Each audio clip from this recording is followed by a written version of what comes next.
Hi guys, it's JD from Critical. How are we doing today, tonight, or wherever we're at in the world?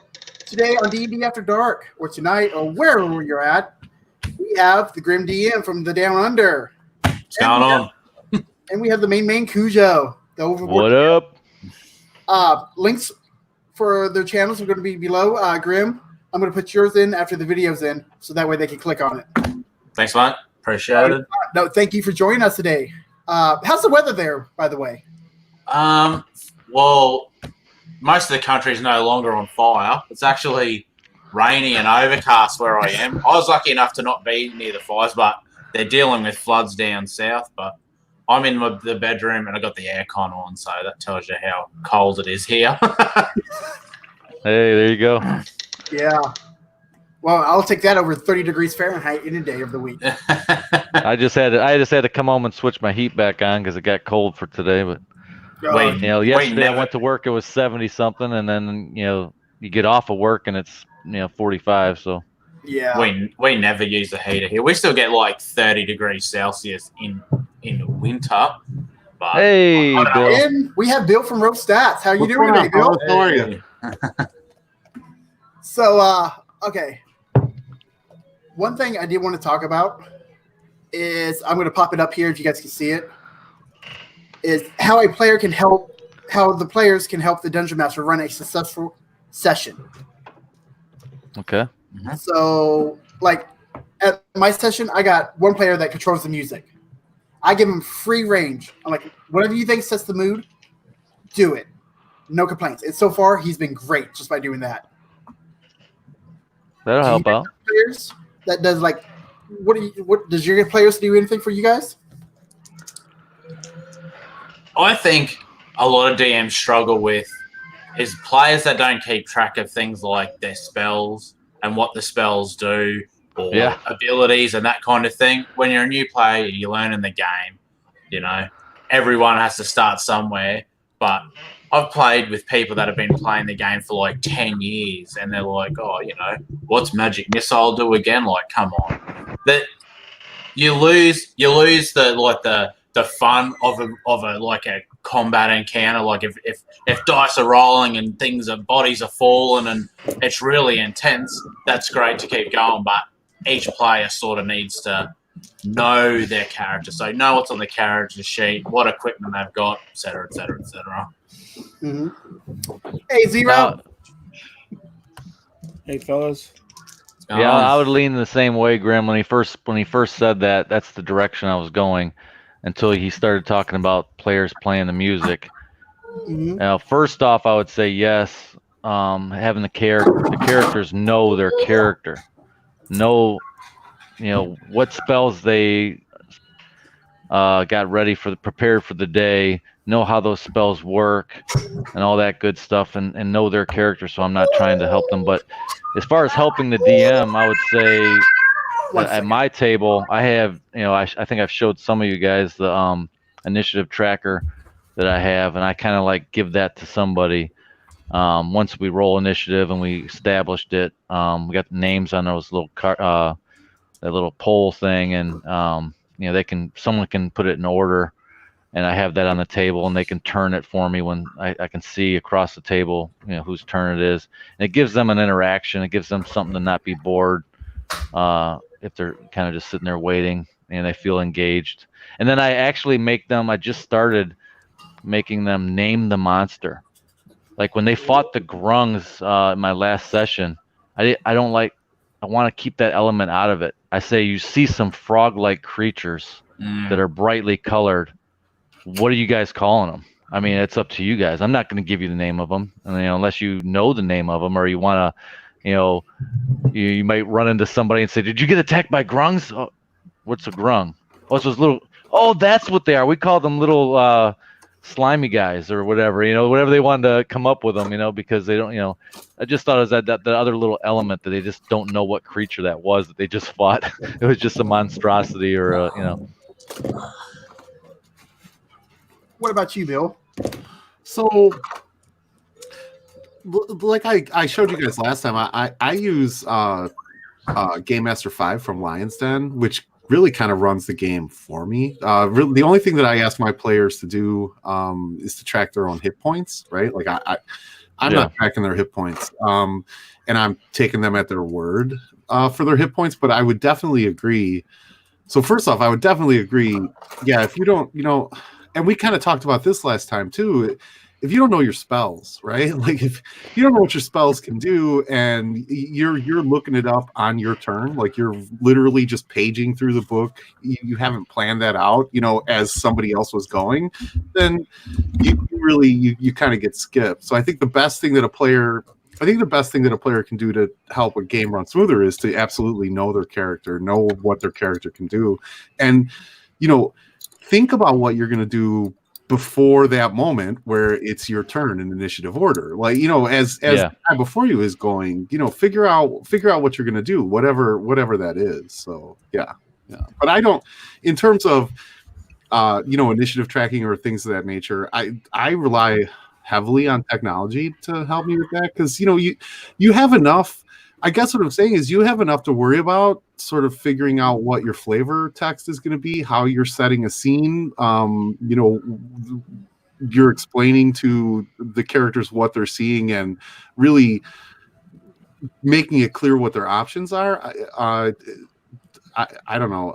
I think I focus on a much. I think that my game is probably more narrative in that perspective, and certainly less.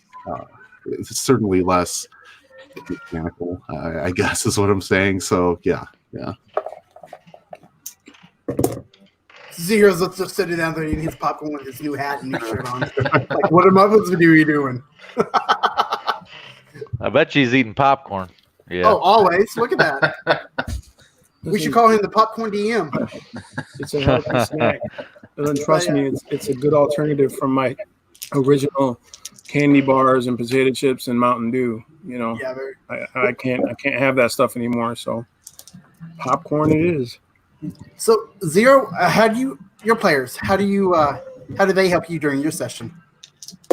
Well, they don't, for the most part. And here's why.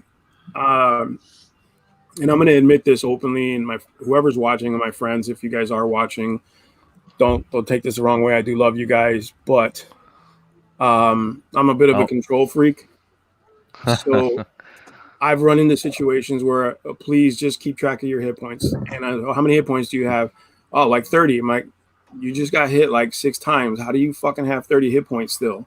Oh, well, I only got hit once. I'm like, no, fool. Like, you know what I'm saying? Like, so, and I've literally run across this many times with old players, new players, young players. And I've also run into a situation where it's like, keep track of your initiative. Oh, okay, cool. Everybody roll for initiative. The next thing you know, I'm like, okay, whose turn is it? Everybody's looking at me like they're not sure who's. Like they're looking at me like I'm supposed to tell them. So I just decided at one point, I was like, all right, I'm going to take control of that stuff as simply as I could. I don't use digital. I use my laptop at the game, but I use it for book reference if I need to find something quick, and mainly for music. Yeah. And I also have on my desktop, I have a Post-it app. So I guess I do use something digital. And on the Post-it app, I type in initiatives, hit point, and that's all I do for everything is initiative, hit points, and saving throws. And that's it, because anything more involved, and it's like Bill said, we have too many things to focus on. And then, like I said, when I have players who, it's not that it's their, like, I'm not saying that they're lazy or anything like that. I'm just saying that they're just distracted by other things that are either going on in the game. Some of them have to pay a little more attention because they're a little slow on the pickup, or, they may be talking about like yesterday's dinner with some, next, like whispering to each other. And I'm like, all right, it's your turn. They're like, oh shit, what happened? Right. Yeah.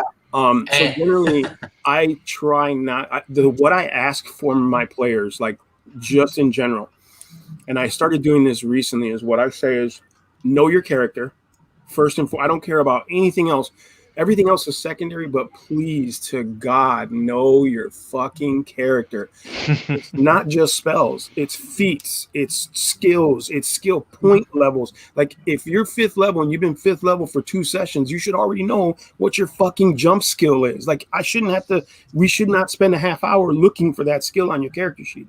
Or if you're looking at a feat and you say, okay, I'm going to use Great Cleave. All right, what does Great Cleave do? Oh, and then they pop open the player's handbook like they're going to explain some shit to me. I'm like, first of all, you've had this feat since 3rd level. You're 6th level now. How the fuck do you not know what Great Cleave does? Like, that's my biggest pet peeve. Please, to God, know your characters at the very minimum.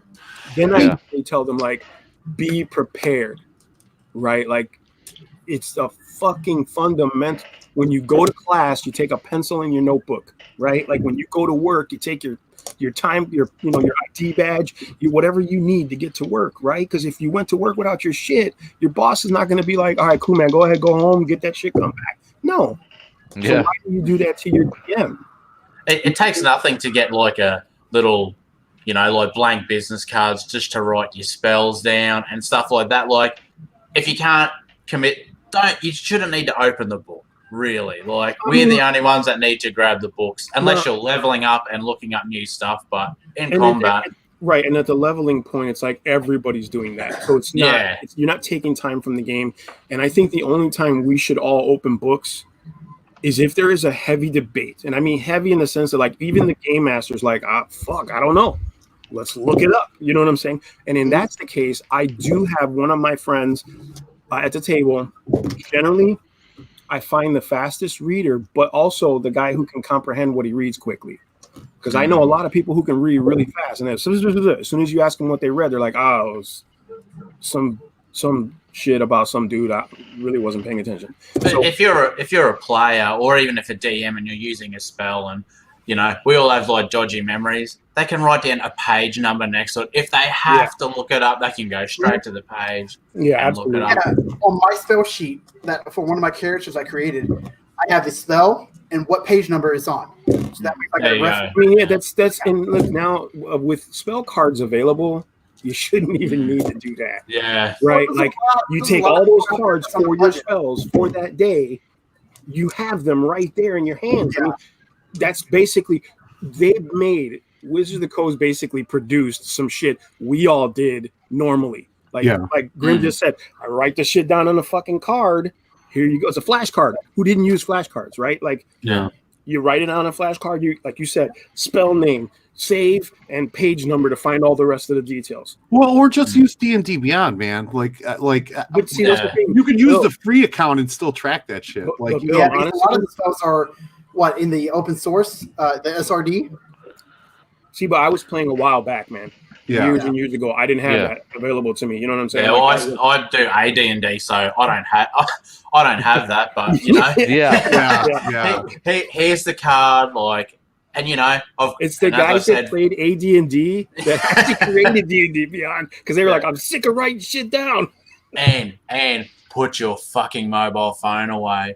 If it gets to combat and you're on your phone, you miss your turn. I'm just going straight to the next player. Lord. That's not a bad thing. I mean, I get what you're saying too. Like, in the last game that I ran, we're talking smartphones just hitting the streets, right? So it wasn't as heavy as it is now, because the internet wasn't as accessible on smartphones back then, right? But what I did have, like, I had artists, I had crafters, I had writers. So the guy that wasn't on his phone was with his head down drawing a picture on his character sheet. Yeah. I shit you not. I have this guy's character sheet still.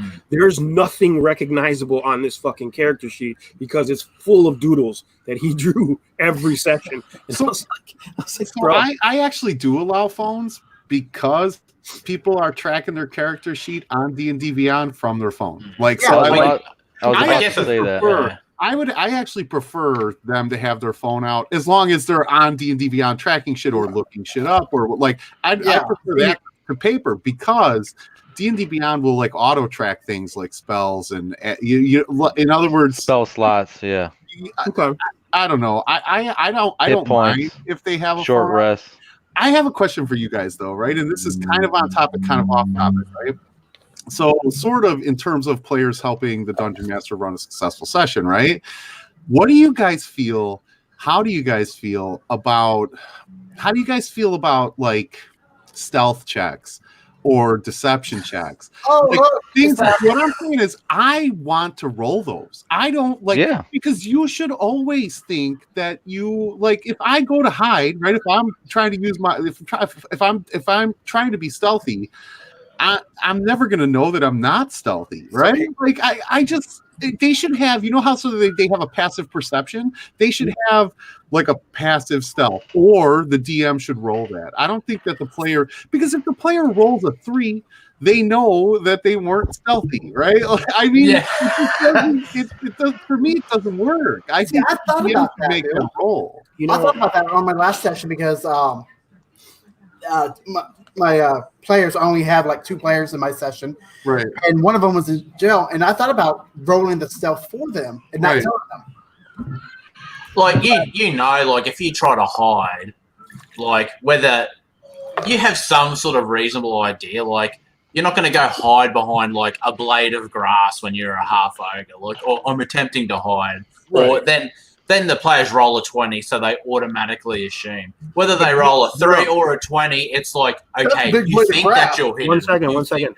Grim.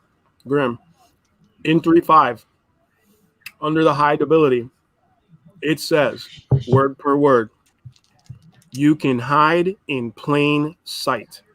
And I shit you not, how many times I fucking argued with people about the fact that they were standing in the middle of the open road and they rolled a fucking 16 and they're like, well, I hid. I'm like, where? There's nowhere to hide. But because the book says can hide in plain sight, it was like the ultimate argument. So but my point still stands. They shouldn't be able to see that roll. Like if they want to try to hide in plain sight, fine, but you don't get to see that roll. I mean, I don't know. I agree with you, but I do and I don't. And here's why. Real quick, I'm sorry. I cut you off. I apologize. Yes, it is more intriguing when I roll that for them, right?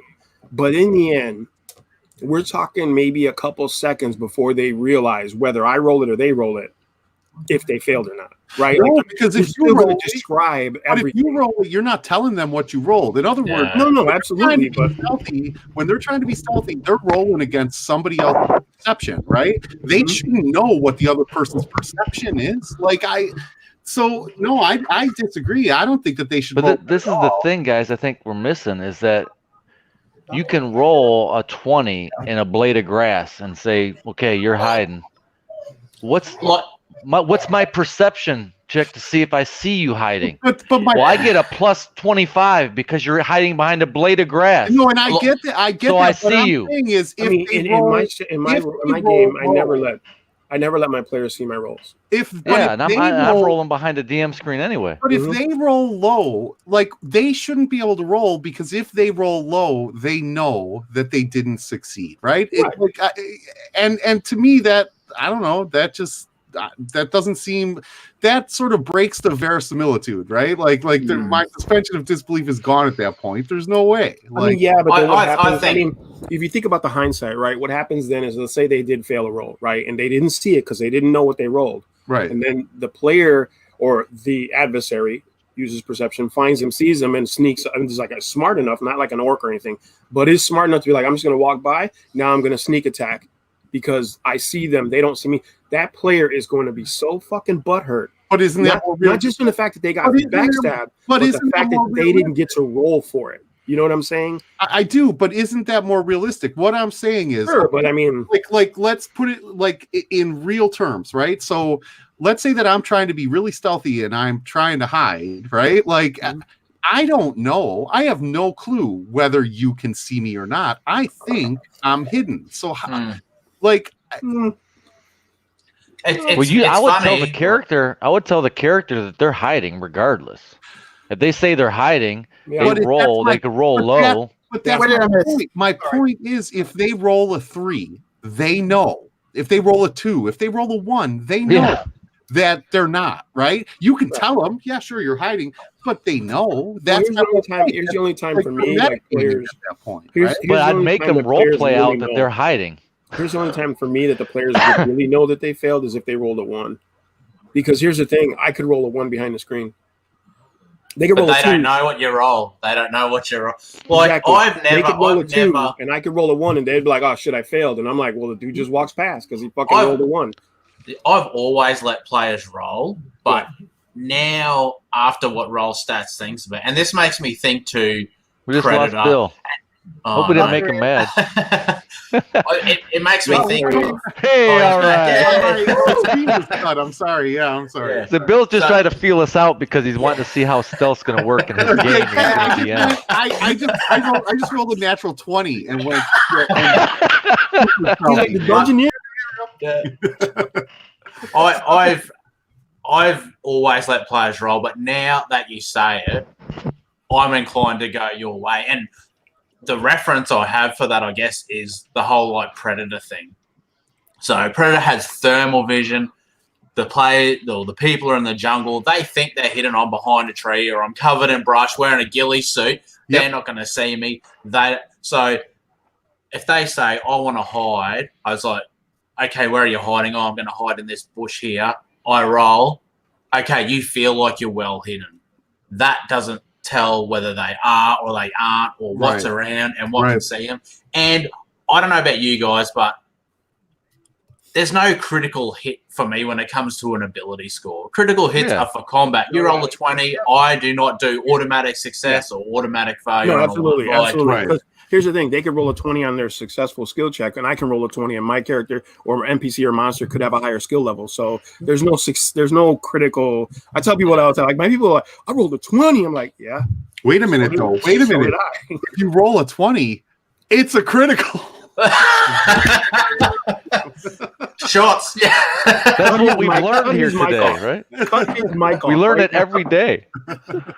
Somebody cut his mic. It's a drinking game. It's a drinking game. Every time someone says it. So Bill, then what do you do with a person that just has dominated their character to make it to where they've got a huge stealth and they are just wanting to be this sneaky hide all the time type character? And I know maybe in AD&D or the earlier editions, maybe you couldn't do that as much as like the superheroes of 5e. No, you could. But you could min-max the superheroes of 5e, some of them are specifically designed to hide and stealth and take. No, I know exactly, and that's I guess what I'm saying is I don't know, right? Like that's why I'm asking you guys, like, what? See, that's why I would let them roll superhero character. Like I let them do it, like I said, because in the end, right, it's a skill check, primarily, right? It's not a hit or miss. There's the only way in it, like you said, like Cujo said, there are character builds that are designed so well that even rolling a 2 is an extreme success. So for that case, you just have to wait for that 1. You literally have to wait for that failure roll, because it's with the lucky feat, just re-roll it, right? Yeah, halfling, yeah, right. Because I mean, I've had monsters like literally like bullywugs. They're literally, we're rolling 19s and we're missing. We're rolling 19s and we're missing because the players are like, I'm painting those right now. That one he rolls a crit and he's like, you know what I mean? So the dice pretty much balance out all of those crazy builds. And if you got a player who built a character off of like RollStats or whatever, RollStats compliment of like, here, this is the best perfect cleric to build to run the game. You got a character or player like that, that's probably not a player you want to keep around, unfortunately. You know what I mean? You're going to have to just suck it up and be like, look, dude, you're kind of a dick.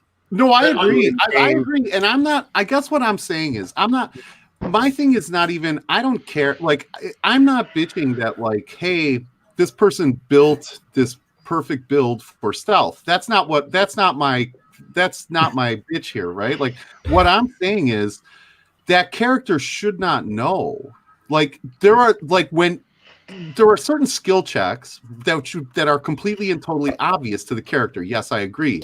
But something like stealth, they're always going to think they succeed no matter what. Like, and when they see a 1 or a 2 or a 3, they know they didn't. That, to me, that's metagaming, right? Like, sure, but I mean, in the same sense, right? They see a 19 and a 18 or 20, and they know they succeeded. They shouldn't know they succeeded or failed, like, until it plays out, I guess. Well, this is some things that I do, just like when you're talking about any kind of other skills, like I'm going to jump over this table and swing from this thing. Well, what happens when you roll a 2? Well, you don't jump over the table, catch your ankle and trip over the table, fall on the floor prone.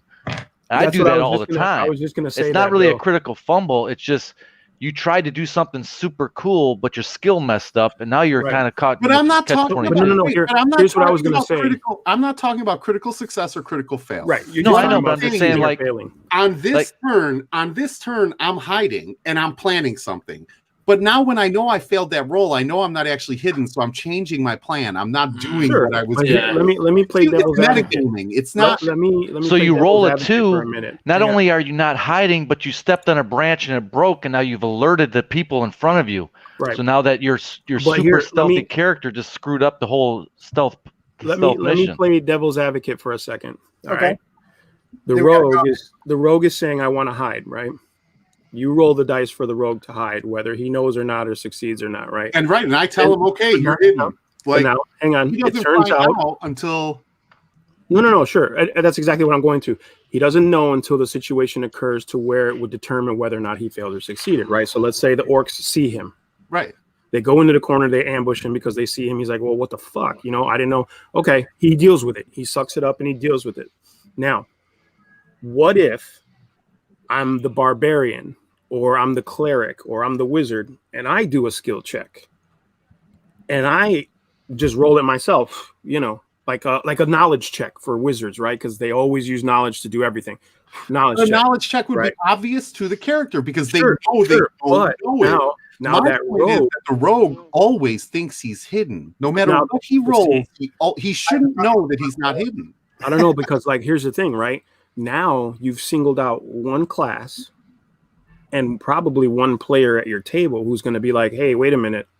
Why do you roll skills for me, but nobody else, right? That's an imbalance automatically, right? Because now other players are like, well, I don't care. Whatever. You know what I mean? Like, I'm pretty sure the rogue's going to be like, hey, F this, man. I'm out.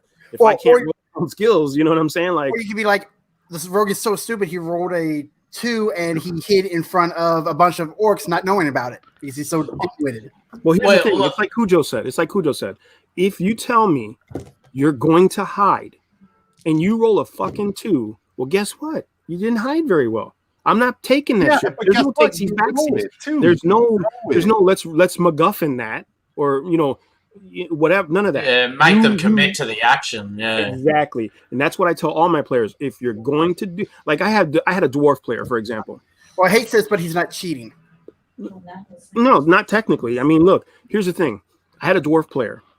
Okay. This guy was a punchy guy already in real life. Like, he was just one of those guys, like, you know, if you said a joke that he really, because he can't keep up with you, hey, a punch in the arm, you know what I mean? He's one of those fuckers. Right.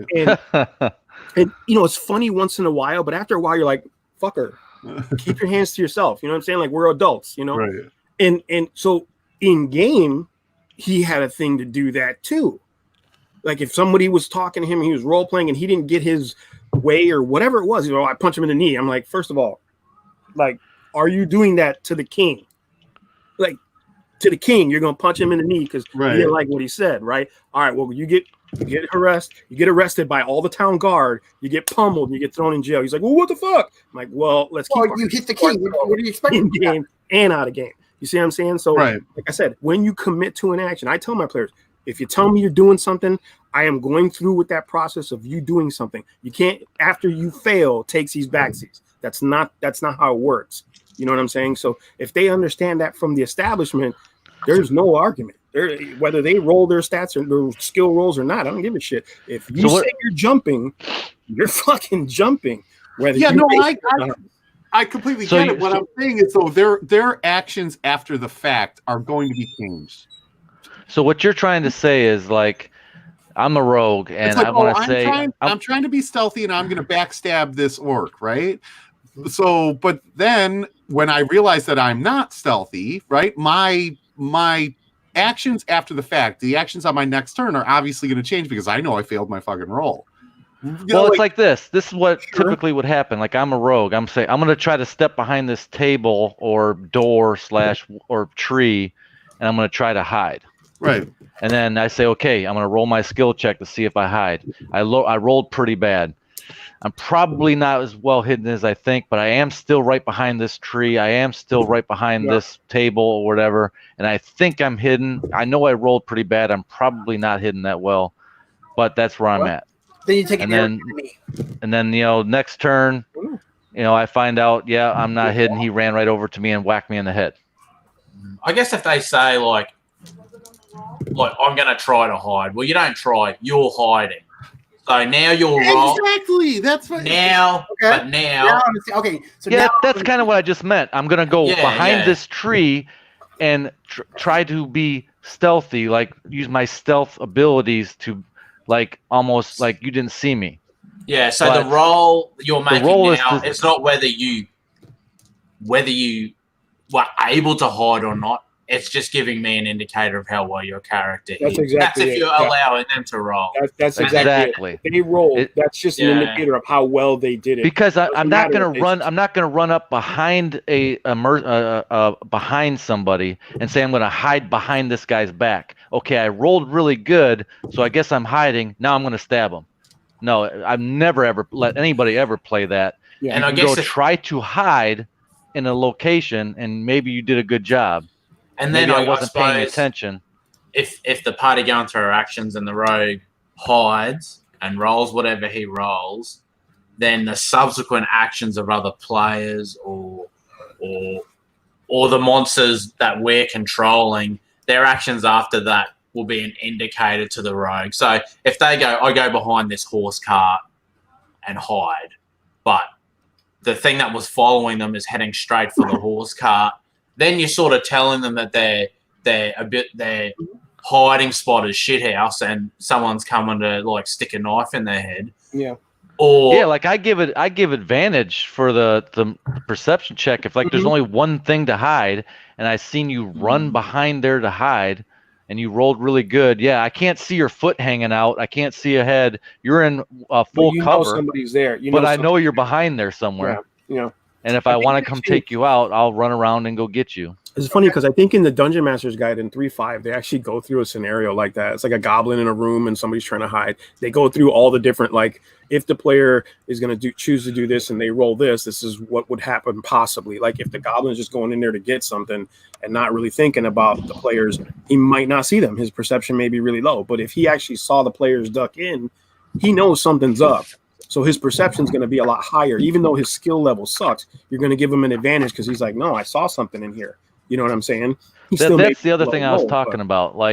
If it's someone super stealthy, maybe the way they chalantly moved over in the combat sequence and they rolled really high, then it's going to be harder for that goblin to maybe have noticed that person slinked over and got behind cover. I also think I'm thinking being that a rogue, especially a rogue, right, or even a bard can do it too. I think that's their thing.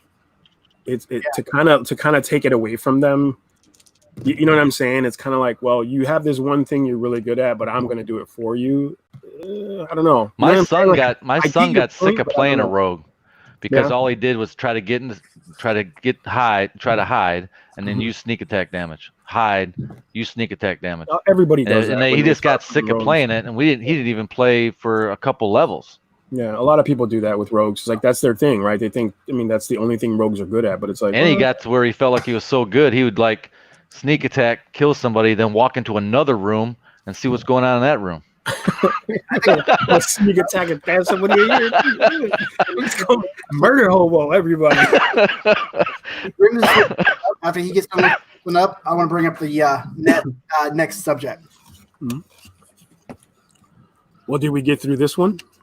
I think I derailed us. Sorry. Yeah, no. DM's discretion. No. Listen, it's that was a good question. It's a good question. Yeah, that's a good conversation. Mm-hmm. I mean, we're going back to players helping the party or the DM, right? Buy me miniatures. Oh, dude, yeah. Listen, buy monsters. One of my players Can never have too much. he's in another group. Okay, one of my players is in another group. I'm all about playing on a budget because I don't have a lot of money and stuff. So, I'll use these bottle caps if I have to. I got a whole bag of bottle caps. These little O-rings from the soda pops. I'll use those for like condition trackers. I'll use what I have. And up top of my Pathfinder Ponds and my 3D printed minis. But like if I need something like real quick, I'll pop a bottle cap down if I don't have the miniature for it. I'm about to print a whole heap of paper minis. Like it's like one thing I think is like we ask like what can players do to make our job easier, but sometimes we have to guide we have to help the players to help us. So things when we were talking about going through books and leveling up, I always try to have players level up in between sessions. So at the end, like I might not have tallied up the XP. Of course, I'm going back to AD&D here where we use XP, but tally up the XP. But I can message people on Facebook the next day. You get this XP. You get this much. And someone's like, "Oh, sweet, I've leveled up." Awesome. So you've got 2 weeks before the next session to research the spells you want, the things that you want to do for your character, and then we arrive at the table the next session. We're ready to rock and roll. Like I can mediate that stuff with them between games. Usually, what I'll do, and I started doing this because I just realized it was just working for us as the group. What I would do is a session I knew that the players were leveling up because I kept character sheets. I never let them go home because if they went home, they changed and then they came back and they were really powerful. And it's just what it was. And I don't care how honest the players are. It's just that's just how it happens. It's like, I think my dexterity should be a 19. Yeah, first level, that's pretty good. I was having a hard time last session. I think I can boost myself up. Right. So I keep the character sheets, right? But when I know they're close to leveling up, because I was using XP, basically 3.5, that session that I knew they were going to level, I would end short. It's all pacing, right? Like you pace the game to a certain point. So I paced it. We get like an hour in before we normally shut down. And I'm like, all right, well, that's where I would leave the cliffhanger. I'd build up to a cliffhanger, leave it there. And okay, it's time to level up. And I would tell the players, level up now. So next week, you guys can be prepared. You'll take your players' handbooks home and you'll know I leveled up. So I have this many more spells. I have this many more feats, whatever. They pick it all right there so that they know what they have to go home and study. And I like an organic leveling process too. Like you're halfway through like some mega dungeon. Oh, sweet. I've just leveled up. Who here's teaching you new spells or giving you new equipment? You got to wait till you get back to town, champ, and go and get components for your new spells. And you know what? Yeah. I like that too. I appreciate the realisticness of that, but I knew Zero didn't do it. I don't because it takes too much time. And if you are in the Underdark or you are in Undermountain or Dragon Mountain, you are not coming out of that dungeon every two days to go get leveled up. You're not doing but you shouldn't be leveling up every 2 days anyway. I'm with you. They should not be able some to. Of those modules, is that a 5 some of those modules, 2 sessions, and they would level. Some of those old school modules after 2 sessions, they were leveling up because those modules were hell, man. You know what I'm saying? And they know about them. You're not gonna go all the way. They know about the old modules. To Freeport and then practice punching a punching bag. And then go back. If you're playing in my game, you are. Yeah, you are. I'm dead. I'm a cleric that don't heal. Hey, speaking of players and their stats, their ability scores and shit, right? I was watching a video the other day, and this guy is basically Dungeon Master is complaining that his player isn't happy, that his group is falling apart because somebody died, first of all, and then he had to re-roll a character because he died, and like how dare you kill my character in this game? I shouldn't have to die in 5e. But also the guy was complaining because he felt like his character was worthless because he didn't have a 20 in an ability score, and I was like, what? Your character is useless if you don't have at least 120 as an ability score. What? First off, what are you watching? Because you gotta stop watching that. It was a YouTube video. Yeah. You got whatever that was. Yeah. Did he make the new character start at level 1, or did he let him level the same as the rest of the party? No, he let him. Of course, he let him level the same as the rest of the party, and that's why the player was upset that he didn't have a 20, as an ability score. What level were they? I don't know. To be honest, I don't know. I don't remember. So yeah. This sort of. And now we have Canadian Retro. Welcome to the show. Hey guys, how's it going? What's going on? Hey, what's up? This sort of pursuit of. Oh, sorry, you go, Canadian. Oh, sorry, I was just saying. Painting minis. So. Me too. Oh yeah, I got some. Oh yeah, I painted one of those minis. That you sent me. Nice. I gotta go get it real fast. I'm gonna make this gargantuan because the base was too small, man. It was like a large base. I'm like, there's no way this thing is a large creature, so I'm gonna make it gargantuan. Do it. I think players, this pursuit of having like the highest stats, like it's been around since the beginning of the game. Like, nice.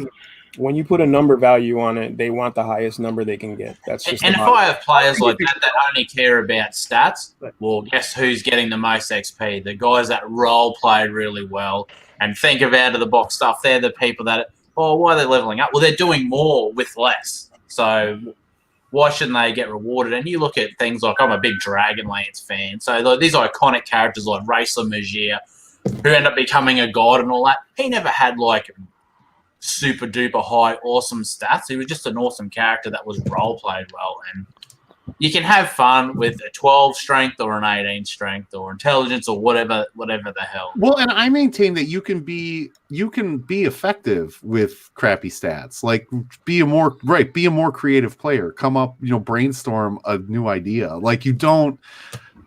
I feel like people use stats as a crutch. Like they rely on, again, the feats and special abilities that those stats give them instead of actually role playing and playing the game. Like man, you can't play D&D like a video game. And if you do, then you're doing it wrong. So I agree with you. Like in essence though, like I've watched players literally like struggle with stats. Like, and not that I changed it. It's like, you put a 12 in your fucking strength, you know what I'm saying, because you were thinking about something else, and now you can't hit shit past like that's fucking. Not true though. Like that's not true. Numerically, you got to roll high. You know what I mean? But it's only like, what is it? A +2 modified difference between a 12 and an 18. It's not the be all end all of the game. Like I don't know. Like what I'm saying is, if you have no modifier at all, like you can still hit things, right? Or you can come up with a different idea. Not everyone. I don't know. The party can. If you're the fighter and you got a 10 fucking strength and you can't hit shit, you're not a fighter. You're something else. Don't play a fighter. I mean, I'm just saying though. If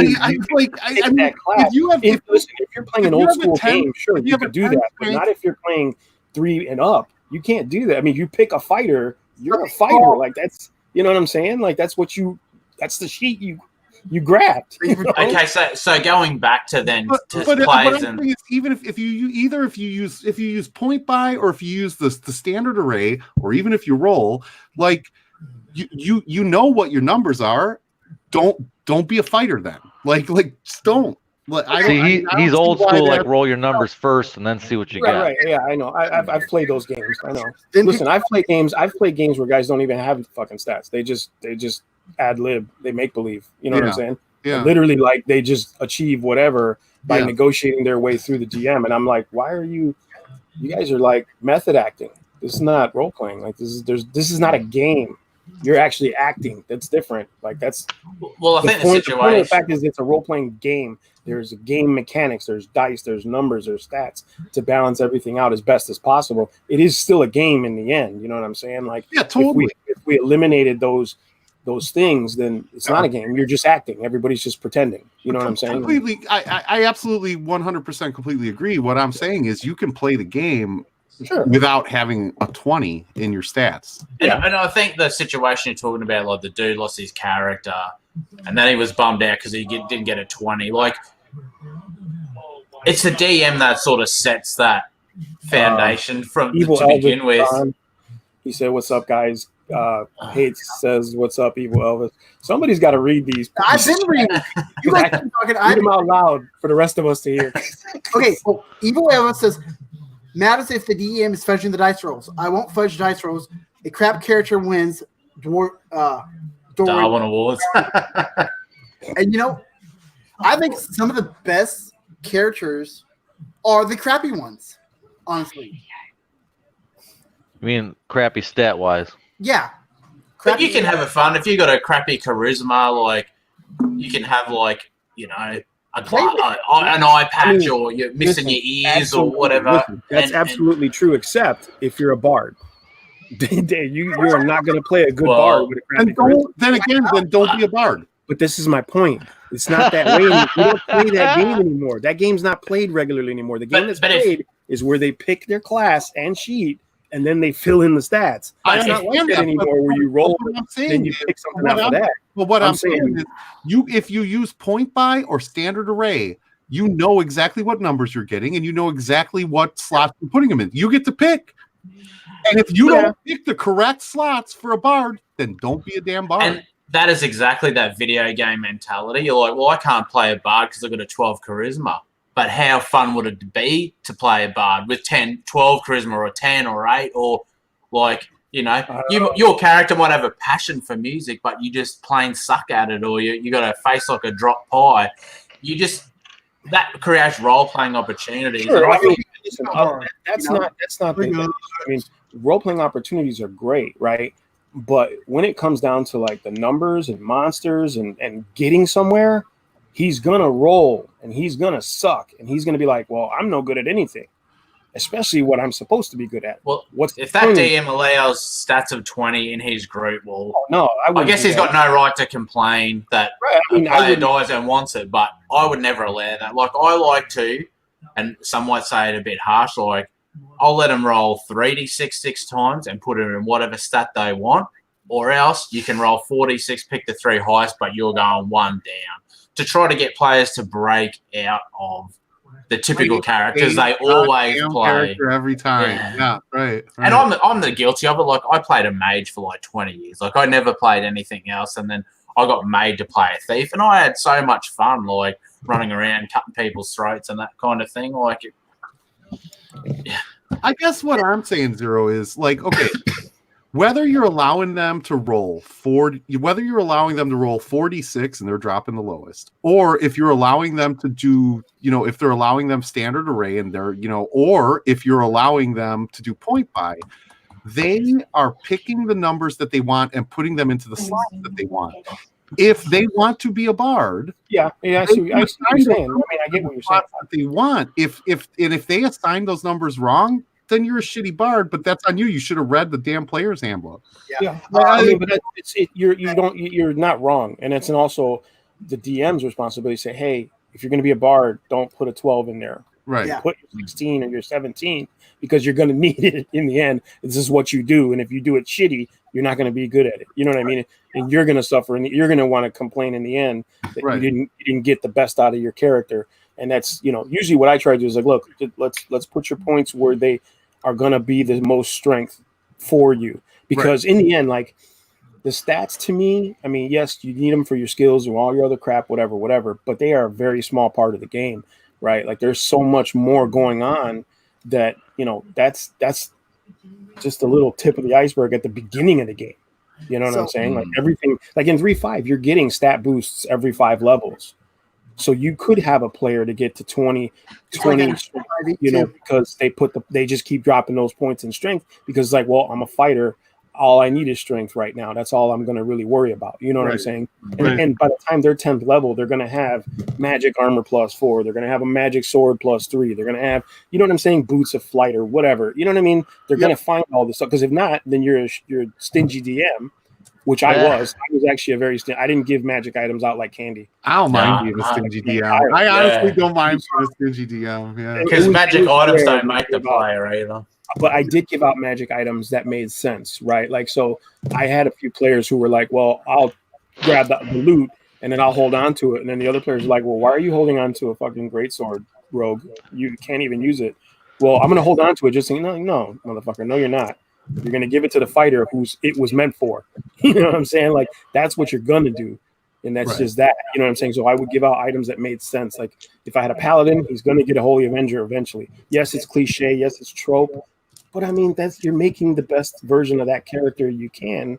And that's no longer an issue. Those numbers are no longer an issue. Now you're pushing that player to role play. Now you're pushing that player to encounter the story. Now you can push the narrative of the game more than sitting there worrying about stats and numbers and skill points and stuff. That's just me. Yeah. Though. It sounds like you're a much nicer DM than I am. So I'll play in your game because, man, I could tell you. I know that you're just biting your tongue over there. Can I get a 20? Can I get a 20 strength? Exactly. You know what? I really can't be a viable. I can't be a viable fighter unless I have a 20 at the start of my strength. People says I play characters that have stats equal to a 12-point buy-in, and it's no fun. You suck at everything.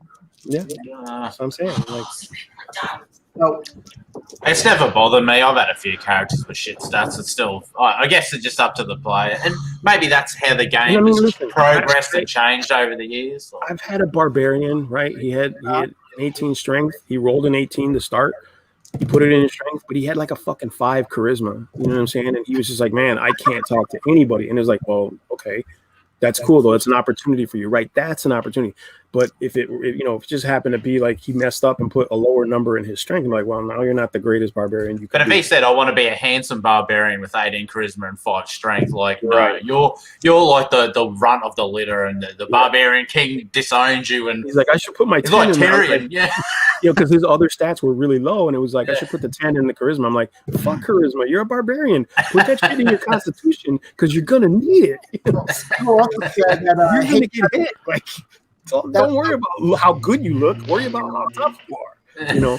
So it's just, like I said, I mean, you just got to help them like, hey, man, try to build the best character you can because you're going to need it in my game. You know what I'm saying? Like, well, Bill, I'm not sure if you caught our other live stream where what I like to do, I've done it with my kids and I've done it with my second group too. You're familiar with the point buy? Yeah, oh yeah. So point buy kind of limits you to having a 15 at the highest and then having the lowest are 8s and 3 8s. Yeah, right. Okay. got it. And so I feel it's general. I mean, you're going to be pretty strong in a few categories. You're going to be not so weak in some of the other categories. Yep. You know. So what I try to do is I encourage everybody, make your characters with that point buy. Love you. And then when they're all said and done, I go, okay. You know, not right before we're about to play, but I'll say, okay, I'll give you 2 more points you can put in any category as long as you can -2 in one of your lowest categories. So if they've got an 8, now they're a 6. Right. I want to give them that role play. I want something on their stat block that they can go, wow, I'm really bad at that. I would not down on my 8. I'm actually a 6 in it. Yeah. So, but then it gives them like, I let them bite too. It's like they don't have to do it. They can turn it down. Just say, no, I'm going to stay right where I'm at. I actually think that half the fun of the game, as a DM and as a player, is basically putting your fate into the hands of the dice gods, right? So, and that includes rolling stats. That includes that's the fun, right? Like it is a game, right? Yeah. It's a game where you roll dice, and so. I'm not a big fan of point buy. I'm not a big fan of standard array. I am a 3d6 kind of guy, and that's just. But I do. Ooh. So, like 3d6. If I'm playing BX, I'll definitely do 3d6 down the line in order, and you get what you get. That's it. You get what you get. You don't talk shit.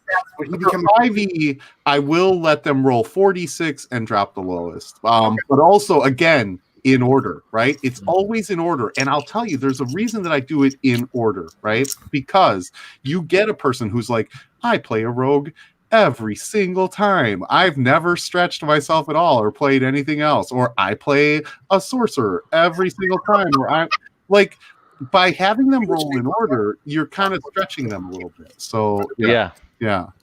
My first character I played, Sorry, hey. when I told you I played in '88, it was I think my buddy's dad was DMing, and I rolled down the sheet in order, and then the stats were where they fell. Yeah. So I thought that was kind of crazy. even at that time when I didn't know what I was think going it's kind on. of fun because the dice gods are deciding who what you're playing. And like in AD&D, like first ed, like some character classes were super duper hard to roll a stat. So if you rolled well enough to be like bards were super hard to be in 1E, and paladins, like the people that managed to roll that loved their characters. Well, Bards looked after them. They were so invested in keeping them alive, and and Bards you actually had to like multi-class two or three different three different classes. Bard. Yeah, right. Like, it was stupid hard. Yeah. And a paladin, if you ran across a paladin, that person rolled really, really well. Yeah. Like, okay, so you'll get this, Grim. You'll run across these people, you'll see that they'll come to your table with characters and they're like, oh yeah, I have an 1800 strength. Like I have an 1800 strength. No, you roll that.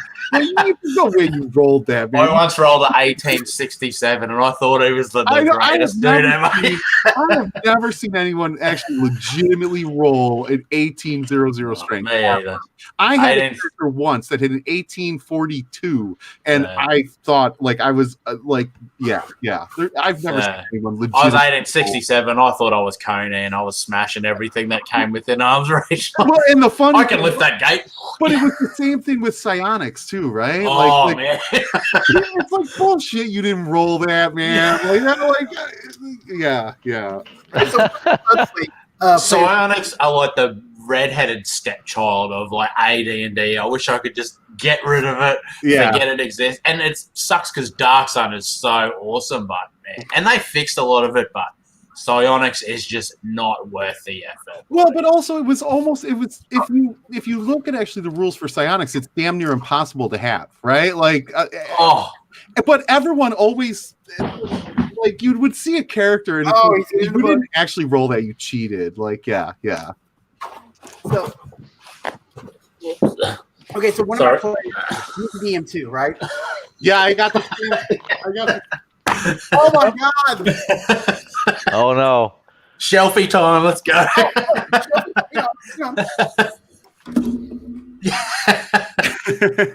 Yeah, I got that one too. I've got all of the brown splat books except for the Druid one. Like every single other one. And some of the green ones, I've got like the have you seen the historical reference ones? Yeah. They're pretty awesome. Yeah. I've got 3 of them. I've got like the Viking, Charlemagne's Paladins, and the Mighty Fortress. Nice. But that makes me laugh because like a lot of old school, and it happens on Facebook, a lot of old school AD&D players complain about like character builds for 5e and stuff like that. You need this? What's that? You need this book? Yeah, send it. Okay, I'm going to be sending it your way. Appreciate it. I didn't know you already had a crit. I'm sorry. No, you're good because I'm going to pass it on to him because he needs it for his campaign. Nice. So it all works out. Nice. Appreciate it. This here is the misprint, so I think it might be worth some money later on down the road. If that was a Star Wars figure, I'd say yeah, sure. It's a rocket firing Boba Fett, yeah. It's a book, bro. I mean, I'm just saying, I don't know how valuable a misprinted book would be. I'm just saying. I don't know books like that. You know what I'm saying? Like, I know Star Wars figures. Like, you get a wrong color or a misprinted color, the motherfucker's worth like twice the amount. But Jawa cloak or whatever. But what? Like one action figure has the wrong color cloak. Yeah. So yeah. But or they take away cool stuff like the rocket firing Boba Fett. I know. It's because they knew kids are going to shoot each other in the eye with it. That's as if we wouldn't. It was the 80s. We're shooting everything with at everyone. You have to shot BBs out. Who cared back then? Yeah. Yeah, all hail the lawn darts. Yep. Do you guys? I love lawn darts. Quick, do you guys control at your games? Do you control your music, or do you allow your players to control your music? At my session, I said this earlier. I allow my player control the music because I'm too busy focusing on the session itself. I describe the session. What if you don't like it? What if he puts on like fucking Megadeth? No complaints here. No complaints. Okay. Now, here's the thing, right? Let's say you're trying to set the mood, right? And you're trying to set up a horror mood or something scary or whatever, and they play some K-pop or something because that's just what they're feeling at the moment, or some fucking EDM. You know what I'm saying? Some shit you really can't even stand, not much less fits the game. Okay. My player, the one that controls the music, he loves fantasy, just like we all do. And like, I'll describe the scene. I'm gonna be like, okay, like last session took place in a prison, a dungeon prison.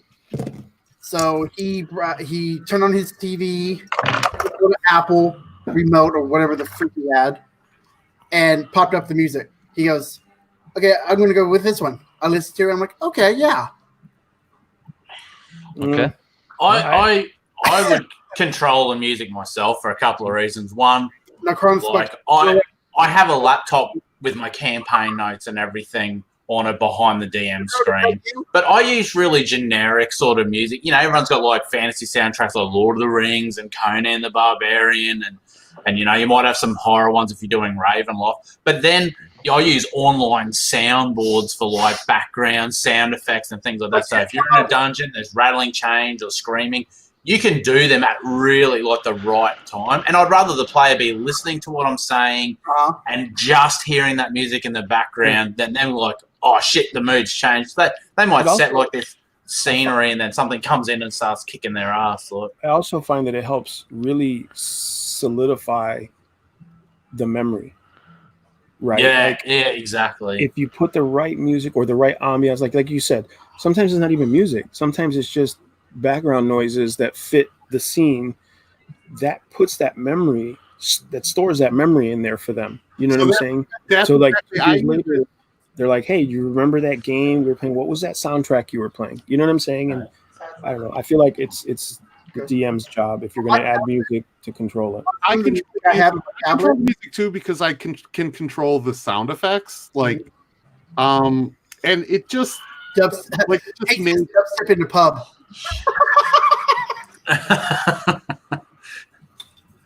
But you look at classic movies like Jaws, like Darn It. Yeah. Anyone hears that, they think of a shark. So if you've got like your BBG, that's a recurring problem, and then they just hear that music or that one sound, they're like, oh, fuck, you know, shit is about to go down. Everyone get ready. You set that panic in the players and like, bang, roll initiatives. Let's rock and roll. Yeah. So, Bill, what was you saying again? I'm sorry that interrupted. No, nothing. I generally control I control the music because of, like, you know, you add sound effects as well. But I actually, so I don't use fantasy sort of like soundtracks. I actually use spaghetti western soundtracks. So think like Good, the bad, bad. Yeah, like in right. Actually, what I use is here. I'll show you. Oh, like the Mandalorian. Well, see, I use if I have my tablet on me, if I'm doing the music, I'll use the soundtrack from the WoW games that I have. Because some of those I've actually used a lot of Skyrim. Yeah, I use whatever video games that have those fantasy soundtracks. I just use an app called RPG Fantasy, and there's crap loads in there, music and sound effects, and you can set the volume. I've got battle. That's what I use. Ecstasy of Gold, like that. Oh yes, that is so awesome. Yes. Yeah. Yeah. I've got a one's called Battle Bards. When you buy Dwarven Forge, they give you a bunch of music to go with their terrain. I wonder if it's nail polish remover. And then I've used that Sirenscape or whatever that D&D's kind of gotten in bed with. Yeah, I have some of the old original D&D soundtracks. Like they were actually like Nightcore, something, and then they actually made actual Dungeons and Dragons. Yeah, I remember that. They had different tracks for different genres, and I would use those initially. Then I just picked up all the movie soundtracks that I liked, and then I would go on YouTube and just pick a genre, like a tavern genre. Or I like things like Hannibal, like classical music stuff too, really atmospheric sort of. Call of the Mountain King or something like that. Like you just and I think it just really, really hits home with the players. And like you said, when it's time to roll initiative, you set that pace with that music, and they're like, "Holy shit, what's going to happen now? What's going on?" Roll initiatives, like, "Oh shit," you know what I mean? Like they haven't seen anything yet, they haven't encountered anything yet, but they know it's about to go down. You know what I'm saying? And it's always a good thing. Like I said, if you let somebody else I had to let a player control it one time, and I swear to God, he put some shit. I was like, "What in the hell are you doing?" He's like, "Oh, I thought it would fit." I'm like, "Fit what? A fucking rock concert? A monster truck jam? Like, we're no." It's good music, but at the same time, like, it doesn't fit. So one of my players, he's also a DM. He did session 2, and he told me the best way to learn to DM is to actually play too. Is that true? Yeah, absolutely. Like that's the only way to learn how to DM. I think in total, yes. But if let's say you have a whole new group of people that's never played before, somebody's got to DM. Yeah, you know what I'm saying? Like somebody's got to do it. So I've known groups that have been successful. And some, like I said, it's good if you're a player first because you have a lot of knowledge to put into that, and if you're a good storyteller, you have, you know what I mean. But like I said, I've known players brand new, 5 guys never played before. They were like, "We're going to try D&D." I'm like, "Good for you. Get this first." But I think I think that's actually what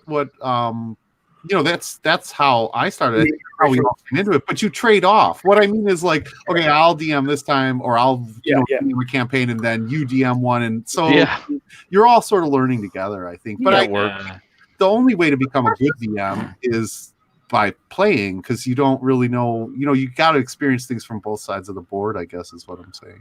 Sure. I sort of got roped into like I always had to DM. Like everyone played, so like I DM'd for like 25 years and played for 5. I feel like it's just so. Well, then, I love for 5, man. Be thankful you played for 5. Yeah, I know, Cujo. You said earlier you haven't played since 1988. Are you being serious, or are you? When I say that, I played one time. I don't remember ever playing a character more than the one time. Wow. Before that, I just played Heroes Quest, and I did other things where I DM'd, and I've never been able to play a character like multiple sessions and level them up. And the highest level I've ever gotten to is 7th, like because all the session people they dwindle out or they lose in. Like I've taken people up to epic level campaign. Like okay, someone else DM is like 1 or 2 sessions, like you. And because I played a mage, yes, I finally have like more than 10 hit points, and they're like, "Oh yeah, I don't want to do it anymore." It's like, "Fuck." See, I'm excited because when this book comes in, I'm so gonna read it, and we have to set up a play, like some playing. Oh yeah, I'm totally down. Actually, now that I think about it, though, I'm thinking Grim should run us, since he just like he runs AD&D all the time. I'm just saying, like, yeah, he's so good. Yeah. I'm just about to start a brand new campaign world, so you'll have to wait a while.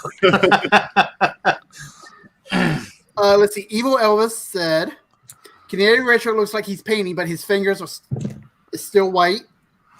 Cujo, never the bride. I'm detail painting. I'm not getting paint on my hand. I never what? Cujo, never the bride. Never the bride. Yeah, never the bride. Always the groom. Oh man. I think once you start DMing, if you're good at it, your players are not going to let you play.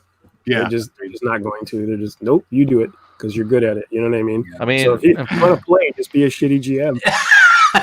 Start TPKing every session. It reminds me. Hey, like I'm throwing T-Rexes at him. With someone the other day. I'm trying. You got to start throwing John Cena's. I'm telling you, it'll really change everything up.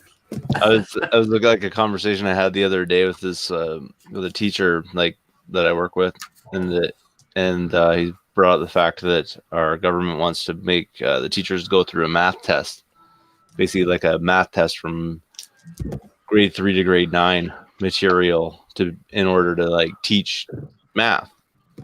And I said, wait a second, does that mean if I fail that test, I won't have to teach my class math anymore? Because my degree's in English, like, and that's where I've always been in the humanities, right? And then like, so And then all of a sudden, my principal's just like, no, now you're teaching everything. And I'm fine mathematically. I can like rock most everything in math. It's not like it's a deficiency of mine just because I'm good in humanities, but it was just like, I didn't really want to teach it. Like, you know. Yeah. Just run your students through some 3.5. So They'll all be accountants. Well, here's the thing. Like, so there's this current strike action going on. And so the government decided to try to look like the good guys. So they're paying the parents where the kids are off. Like the teachers are losing a whole bunch of money. So they don't have to pay. They don't have to pay the teachers. Basically, they would have to pay the teachers like $80 million, like to cover everything. Like that, and that's in the entire province. So what they did was they're like, yeah, we'll give every family like $25. So it ends up costing them like $60 million, and they pocket 20 of the remainder, kind of thing. Oh, but it makes them look like the good guy. Wow. Except for somebody in the accounting or whatever didn't quite figure out the math right. Which therein lies the irony of the whole situation, since they're freaking lack the education to actually do their own math. Yeah. They gave out too much money or something. Do math. Sorry to derail your conversation. I just think it's funny. No, that's funny. That's crazy. Well, that's just like not good math all around, though. So, like, your child is not actually going to get an education. Like, but $25. Here's $20. Like, yeah. Right. Well, I think it was up to 60. Oh well. Yeah, right. I'll sell my kid out for that, right? Yeah. So, what else do you guys require from your players? I mean, okay, preparedness, knowing their characters, right? Keeping track of their hit points and stuff like that. And I mean, what else are we looking for? I mean, what's something you guys want from your players that you don't really ask for? It's time to nut up or shut up. Just say it, man. Good attitude. Like, what I mean is, right? Like, come to have fun, man. If you food, and this again, yes, food.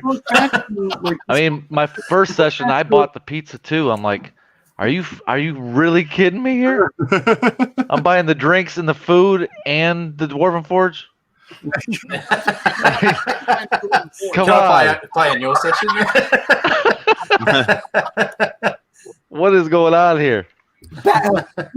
I guess what I'm saying is, man, it's a game. And like, been working on. The bottom line is it's a game. So, like, come to have fun. And if you don't, then like, don't play the game. Like, I don't know. Yeah. I don't know. So yeah. Yeah, then we put that one to bed. Players really, and I know it's hard, especially for new players, or some might be embarrassed, but to try to really let go of their, like, in real life sensibilities or actions and that, and really sort of take on board that, okay, you're this character.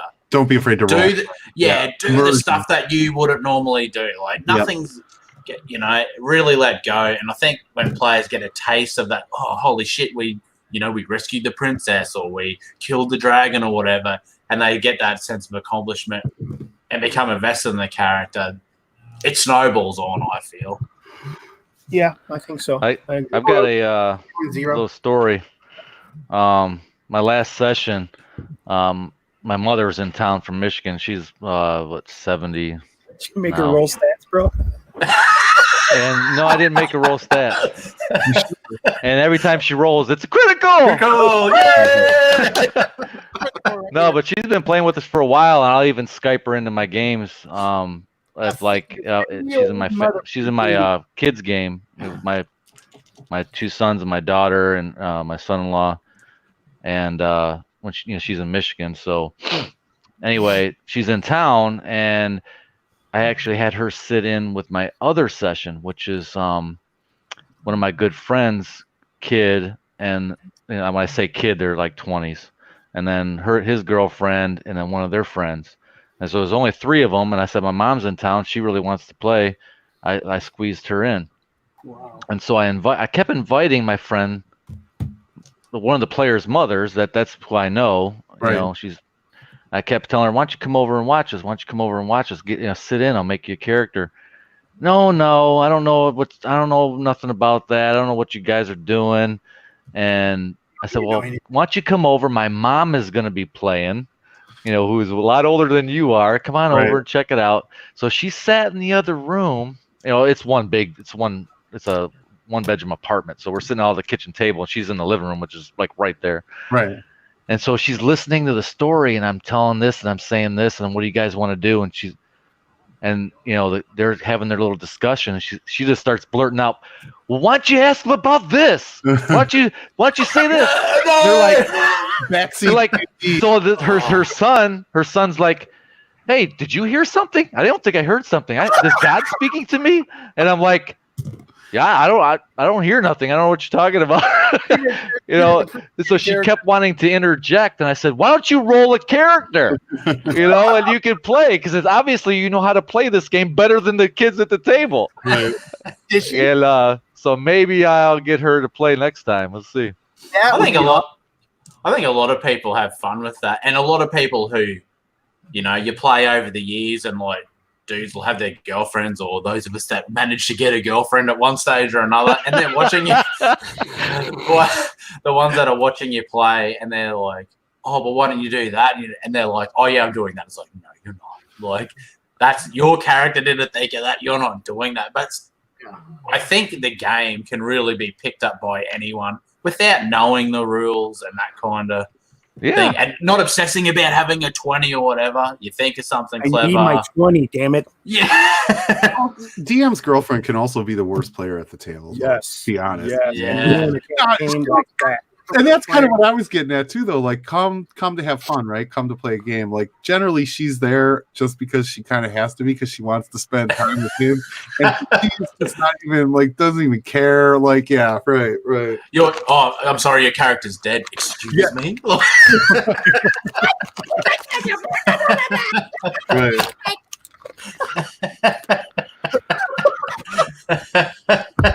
I don't have that problem, because my wife's always like, "I don't have time. I'm like, or if they're a couple and they're both players, do they have if they're a couple and they're playing, do they get to have matching outfits? Exactly.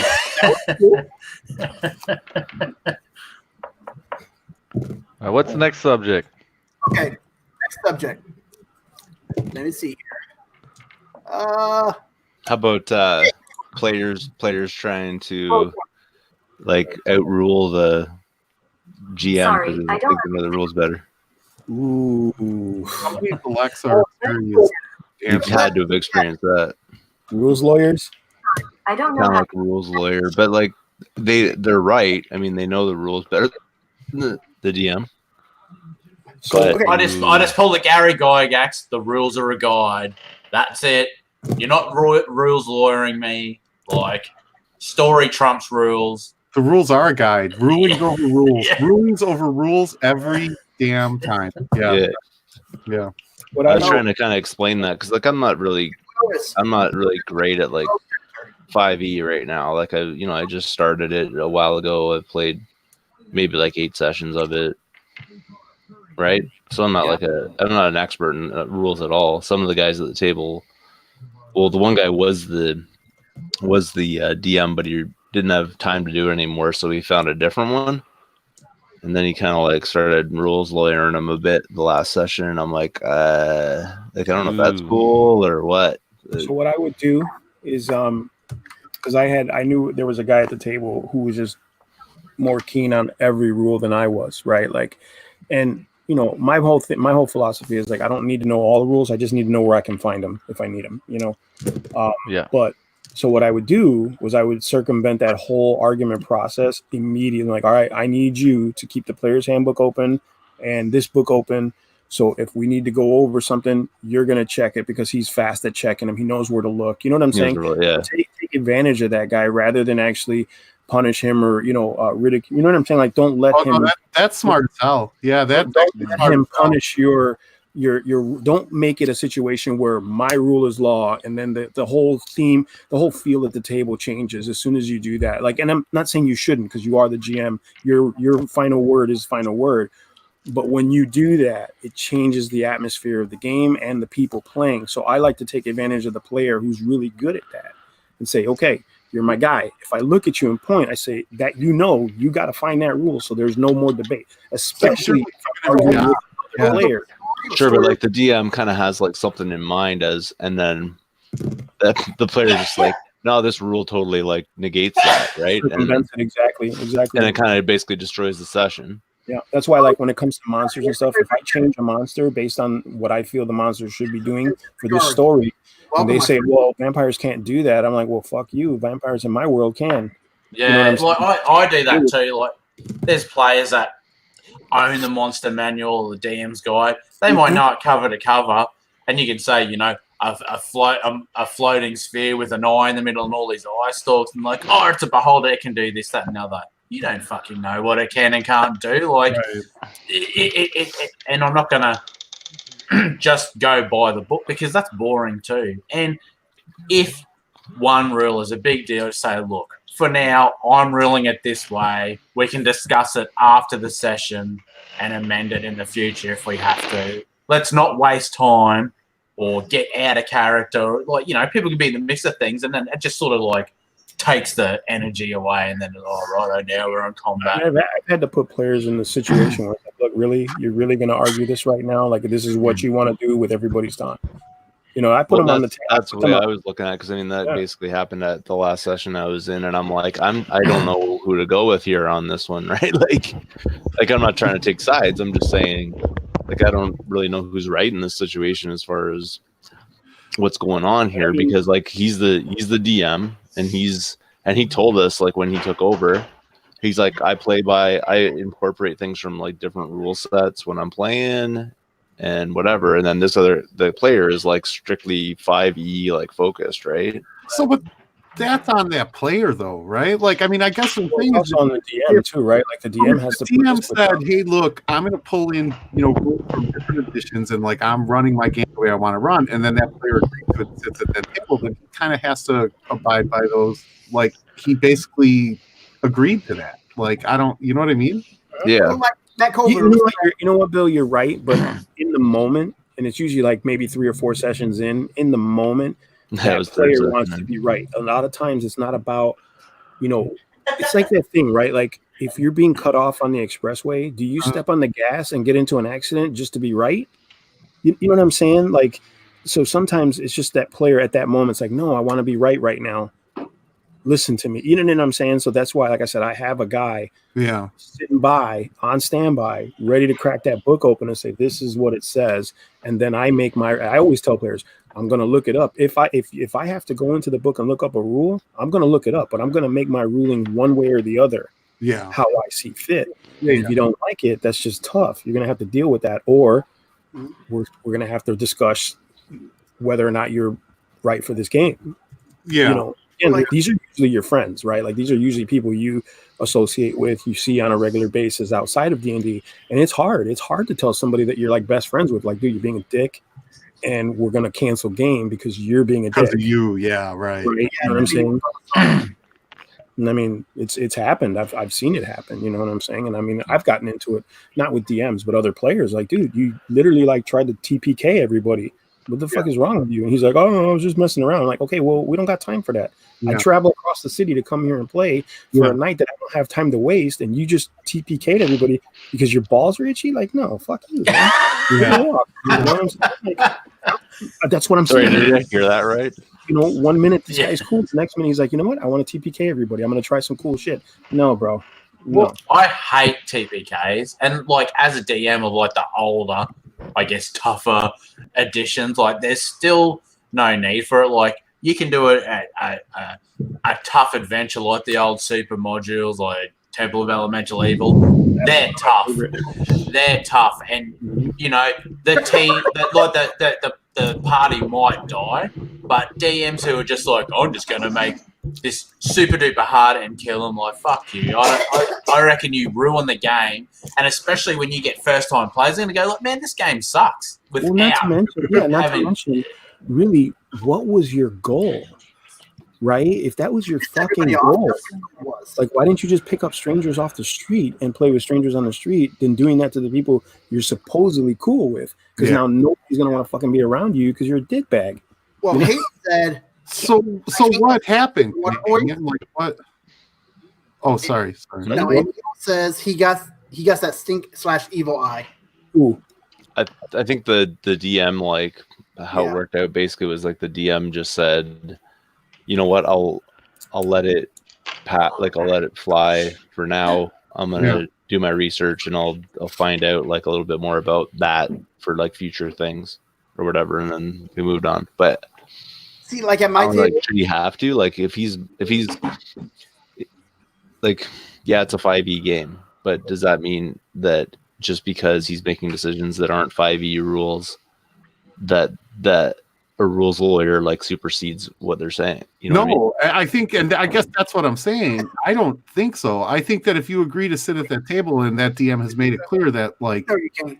I'm playing a narrative game or I'm pulling in things from different, editions, I think that that's totally fair. And that if you sit at that table, you are tacitly and, you're agreeing to that, and everyone sort of has to, just like, and I'm not saying the DM is more important than the players or the players are more important than the DM, but what I am saying is, like, everybody who sits at that table, DM included, is playing the game. And, like, I think, like, that everyone kind of has to agree that the DM is, at least the impartial referee, right? Like, he is the judge, the arbiter, and the final decision.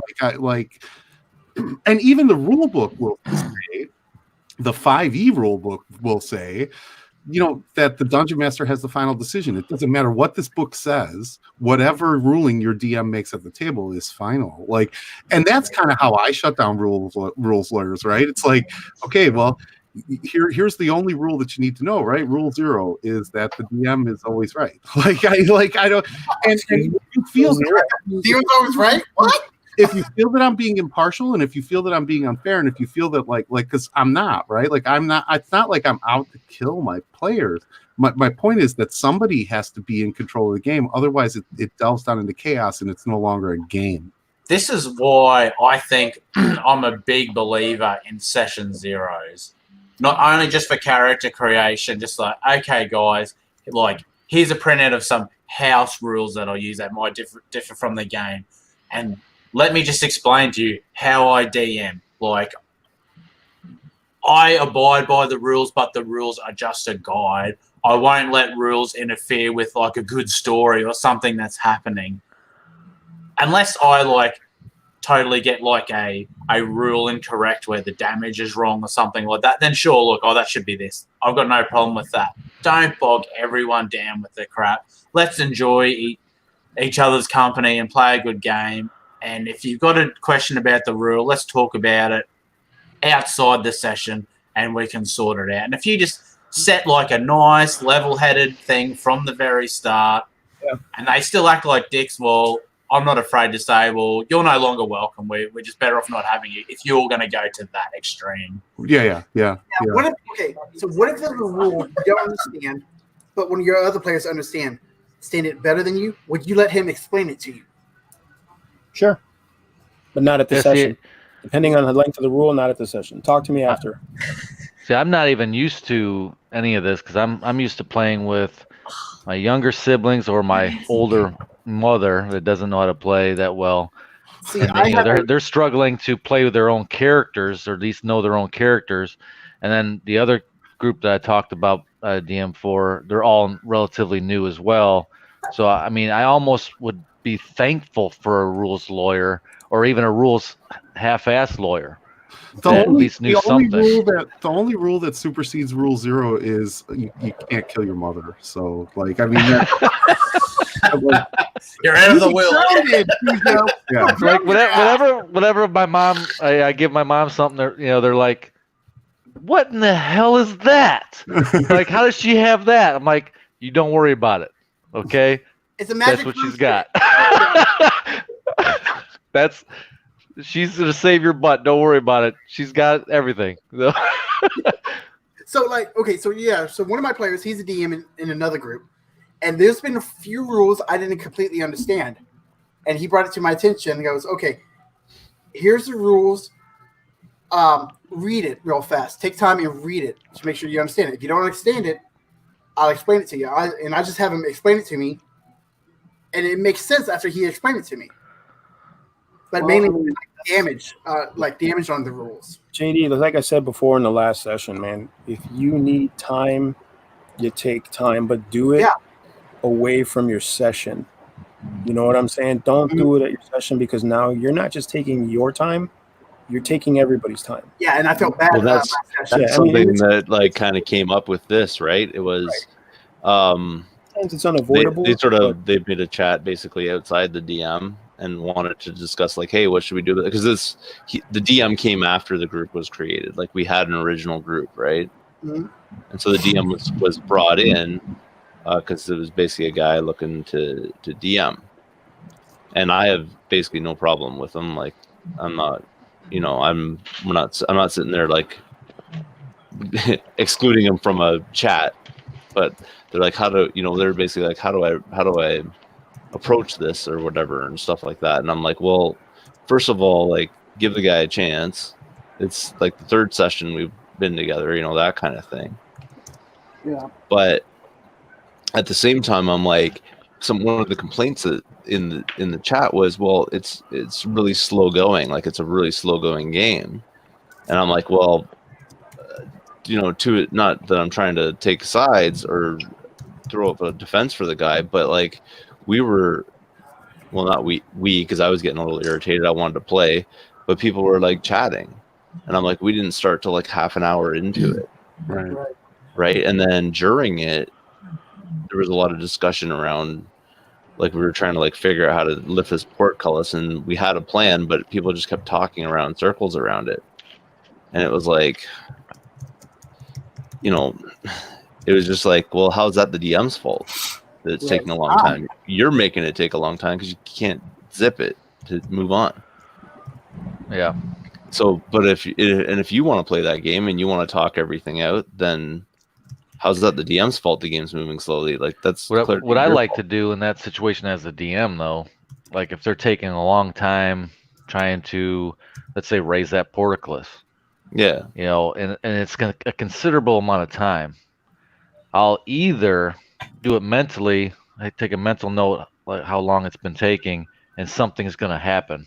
So a random encounter is going to happen while they're taking so much time doing anything, or I'll put a timer. I have some sand timers that I'll throw on the table, like, so they can see it. And then it's like, oh crap, wait a second. The DM just threw a 5-minute timer on the table. Lift up the portcullis now. Just 1, 2, 3. Let's all do it. And all of a sudden it turned that 30-minute conversation of really nothing and got the game moving. Yeah. Yeah. And I did play in a group where a DM had like the little hourglass. Yeah. Like people would be like, you don't have 10 minutes there to sit there coming up with a battle plan when there's a room full of orcs or goblins. They just like bang. Once that goes down, it's on. Yep. So, and I thought it worked. At first, people were like, "Oh, this is," some people grumble with it, but it added to the excitement of the game. So, I think you can, as DMs, we can sort of twist and turn some of those things from being a negative to a positive. I must be a too nice of a DM, because when it comes to mundane tasks like portcullis lifting or checks and skill checks, because like the mechanism for it was on the other side. It was like trapping us in a place. I usually will let them take their time because it gives me time to prepare. But when it's a situation where, like, let's say, for example, same situation, but on the other side of the wall, there's guards that are, trying to stop them, or guards that are not aware that they're there. So now I put the timer on. Now I'm like, okay, the clock's ticking. You guys have to figure this out before the guards realize there's somebody on the other side of the wall and they sound the alarm and stuff like, you know what I mean? You give them cause and consequence, but there's times when, truth be told, they'll be procrastinating, and I'm just like, okay, I'm going to ride that wave because I need to take some time to get the next shit ready or whatever it is. You know what I'm saying? Or I might just be picking my toes and just be like, cool, take your time. I don't care. You know what I'm saying? But for the most part, I try to, get the players to go, because for my games, I tend to run long-winded games. Like, I like the sessions to go, if I can run a year, I'll run a year. You know what I'm saying? So I don't like, 2 months we're going to get to seventh level. You know what I mean? I don't like that. You know what I'm saying? Because it's like you miss a lot. So I like to run longer, long storylines, story How arcs. often do you play Zero? For like a year? I guess what I'm saying is, if your campaign's running a year, is that like one monthly session, or is that every week, or is that? Well, at the time that I was running the last game I ran, which was the 3.5 that ran a year, the players got to 20th level. We were running every other weekend. Gotcha. Yeah. So I mean, it was because it just really worked out that everybody that was playing had that availability. You know what I mean? Because like I said, like last session, some people left, some people came. The core group stayed, but they had the ability to be there every other Saturday, and we had a Saturday, so I would start at noon and I would end at like 9 o'clock at night. Yeah. Which gave me the flexibility to say, okay, I can draw this story out. Yeah. I don't need to like shove it down your throat, because I was able to give them encounters that they would not normally get if I was just rushing through it. You know what I'm saying? 9-hour sessions. Almost. I mean, we take breaks, we'd get lunch, we'd get food, we'd take dinner breaks and stuff. We would take breaks because you got to breathe, right? But it just really worked out. At the time it went down, it worked out. I would love to run another game like that. And a lot of people that played in my games would like to have that experience again. But I know now, as we got older, my son's older, things happen, life, you don't have that much time, so. I actually like every 2 weeks as a DM because time to prepare. we all have jobs and lives, so you get sick or you look up. 2 weeks, it still gives you ample time to do like that sort of prep, and then you can make like a really feature-rich sessions, and that keeps the players coming back, and you can do long sessions. So my issue though is like if you're running, I don't like to go any further out than every other week, because if you start running monthly, like once a month, and then you skip a session, you're 2 months out. Who the hell remembers what happened? Exactly. You lose the momentum, you lose everything. No, I had a player.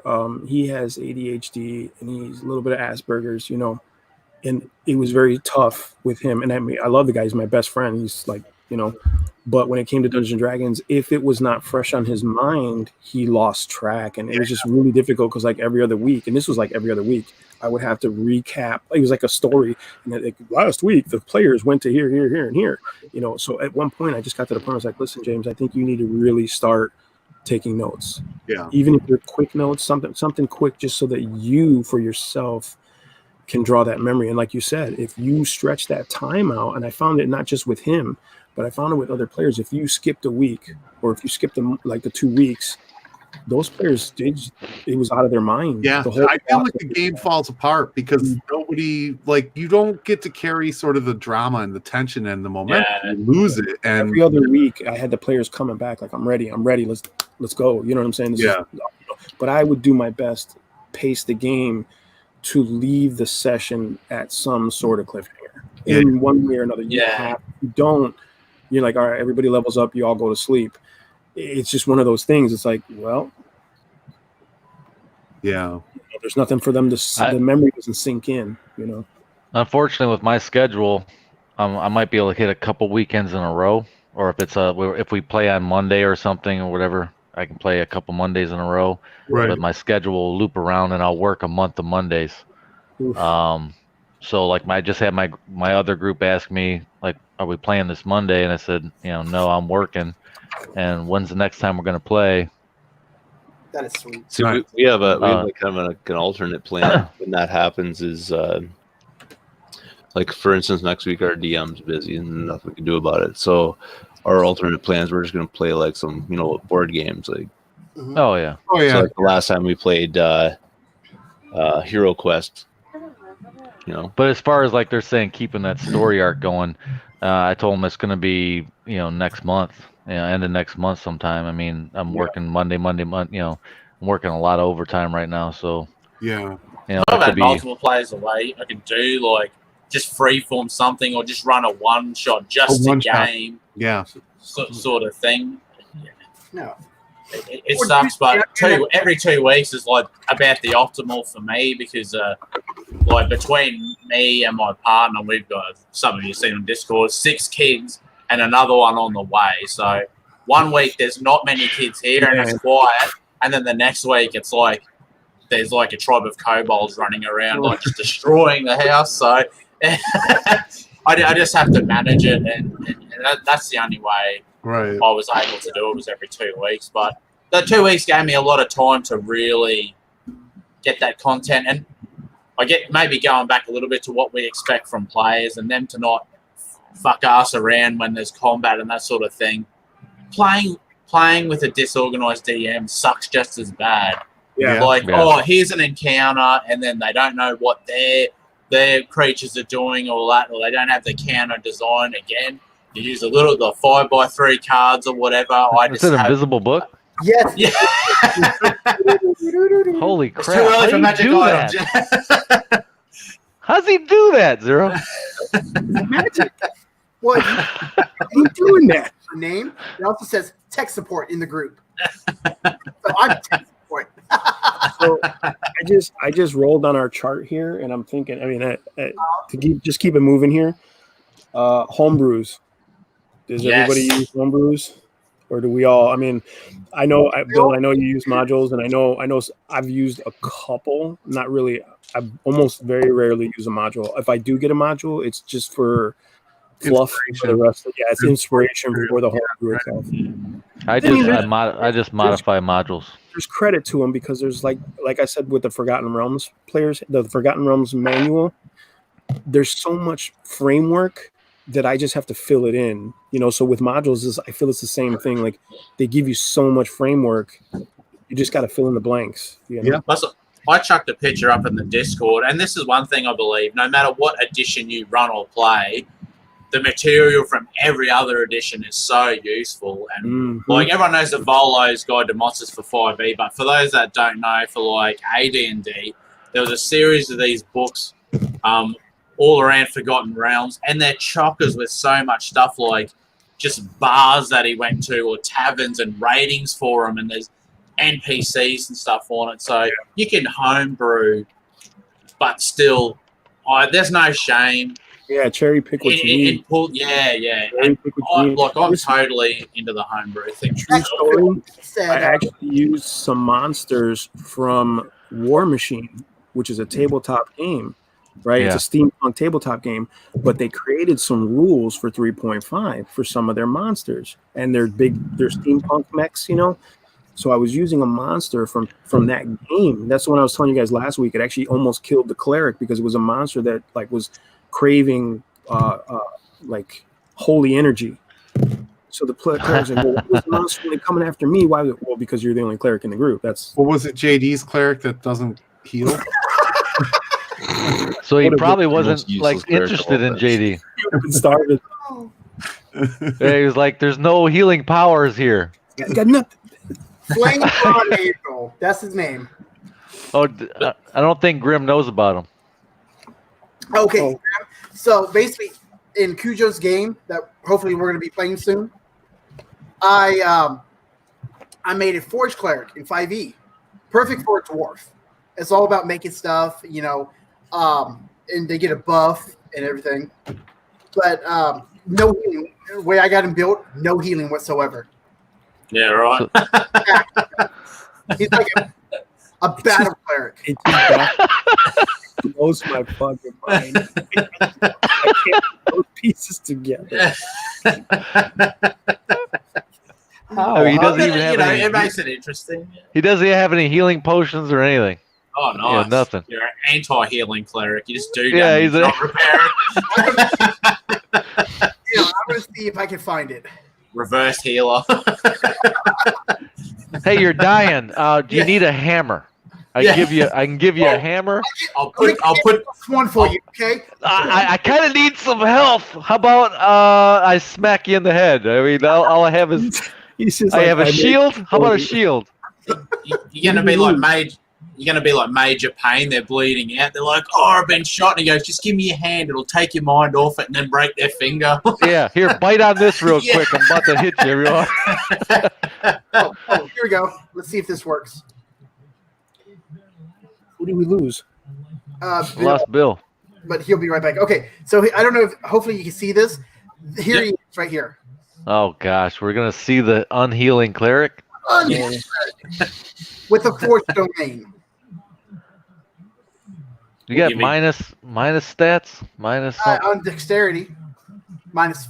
Well, he's not doing any delicate surgery, so it doesn't really need he's not dexterity. Does he even have a medicine kit? So wait a minute. Hold on a Do you second. have bandages or anything? Hold on.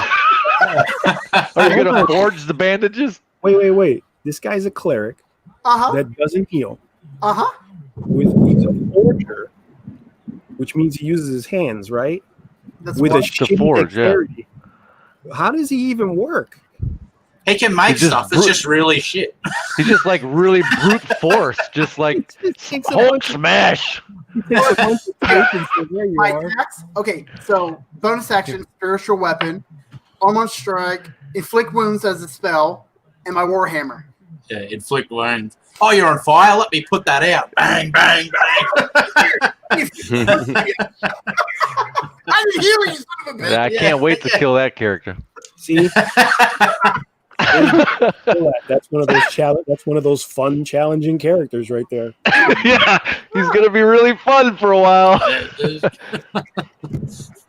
Let's see here. Proficiency in language. I got a mace tools, smith tools, and I can vehicles. Weapons, battle axes, weapons, and warhammers. So you can drive a car? Yeah, I can drive a car. Nice. That's very rare in D&D. Yeah, tell me about it. But I honestly, out of the characters I made, I really want to play this one. Just because. Interesting. Traits. Well, Hey, you got 85 hit points. I mean, so you got that going for you. I mean, I hope he's streaming this because I really want to see the outcome. It's like being in a shopping center. Someone has a heart attack and like, is anyone a doctor here? People are going to be calling for a cleric. He's a cleric, and then you go, oh. Yeah, I'd be like, I can't not that guy. Don't touch me! Don't touch me! Like, let's see. Domain spells on my cleric level. I'm a forge domain. No, I got it. You make prosthetics. Exactly. Holy! Page 19. At the end of a long rest, you can imbue magic into a weapon or armor by touching a non-magical version until your next rest or you die. The object gets +1 bonus to either AC or attack and damage rolls. Can't use this feature until you're finished another long rest. But wait a second, though. Okay, he's level 10. And you can't take cure wounds out of all the spells that you can take. You can at least take one cure wound spell. Nope. Selfish bastard.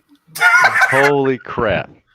Hey, I mean, I'm not a party member. I'm the DM, so I really don't care. I have to put it out there. Oh, I'm like, okay, so normally when you think cleric, okay. You think someone who can heal. You think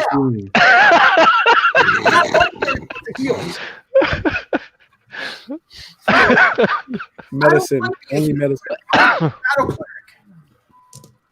Why should I don't know. Maybe I'm just being self. You're saying it's a battle cleric? Basically, the force. Well, that's when you'd need the most healing, wouldn't it be? So you're going to be getting hurt yourself. Well, I have fire resist. Hey, you know what? I'm gonna give you all the credit in the world if you can pull this character off. I really want to see you get through it, and I want to see you pull it off for sure, for real. No jokes aside. I really want to see you pull it off. So speaking of that, Zero, when are you getting this? When are we going to roll some dice, man? When are you getting this Windy City freaking rollers game going? As soon as I get over this damn coronavirus, I'm telling you. Okay, spoiler, you're not going to get over it here. This is actually the start of the zombie apocalypse. All right. No. I hear you. I actually have the old one, which is basically a cold now. It's just the nurse that called, when she called and said, this is what you have. She was like, I don't want you guys to freak out, but this is what you have. And I was like, why would you start with that? Right. She's like, it's just a basic cold right now. And I'm like, why would you do that? It's mean shit. Oh, so yeah, you have to get this game together because I'm telling you, here's what I'm going to play a subpar character. I'm telling you, with bad stats across the board, and I promise you, he'll not only be a viable character, he'll be an effective character. I promise you. It has more. I believe it has that. more to do with the player than it does the stats, man. I totally believe you with that. I believe you can, because I know you've got the experience to pull that off. Totally, I get it.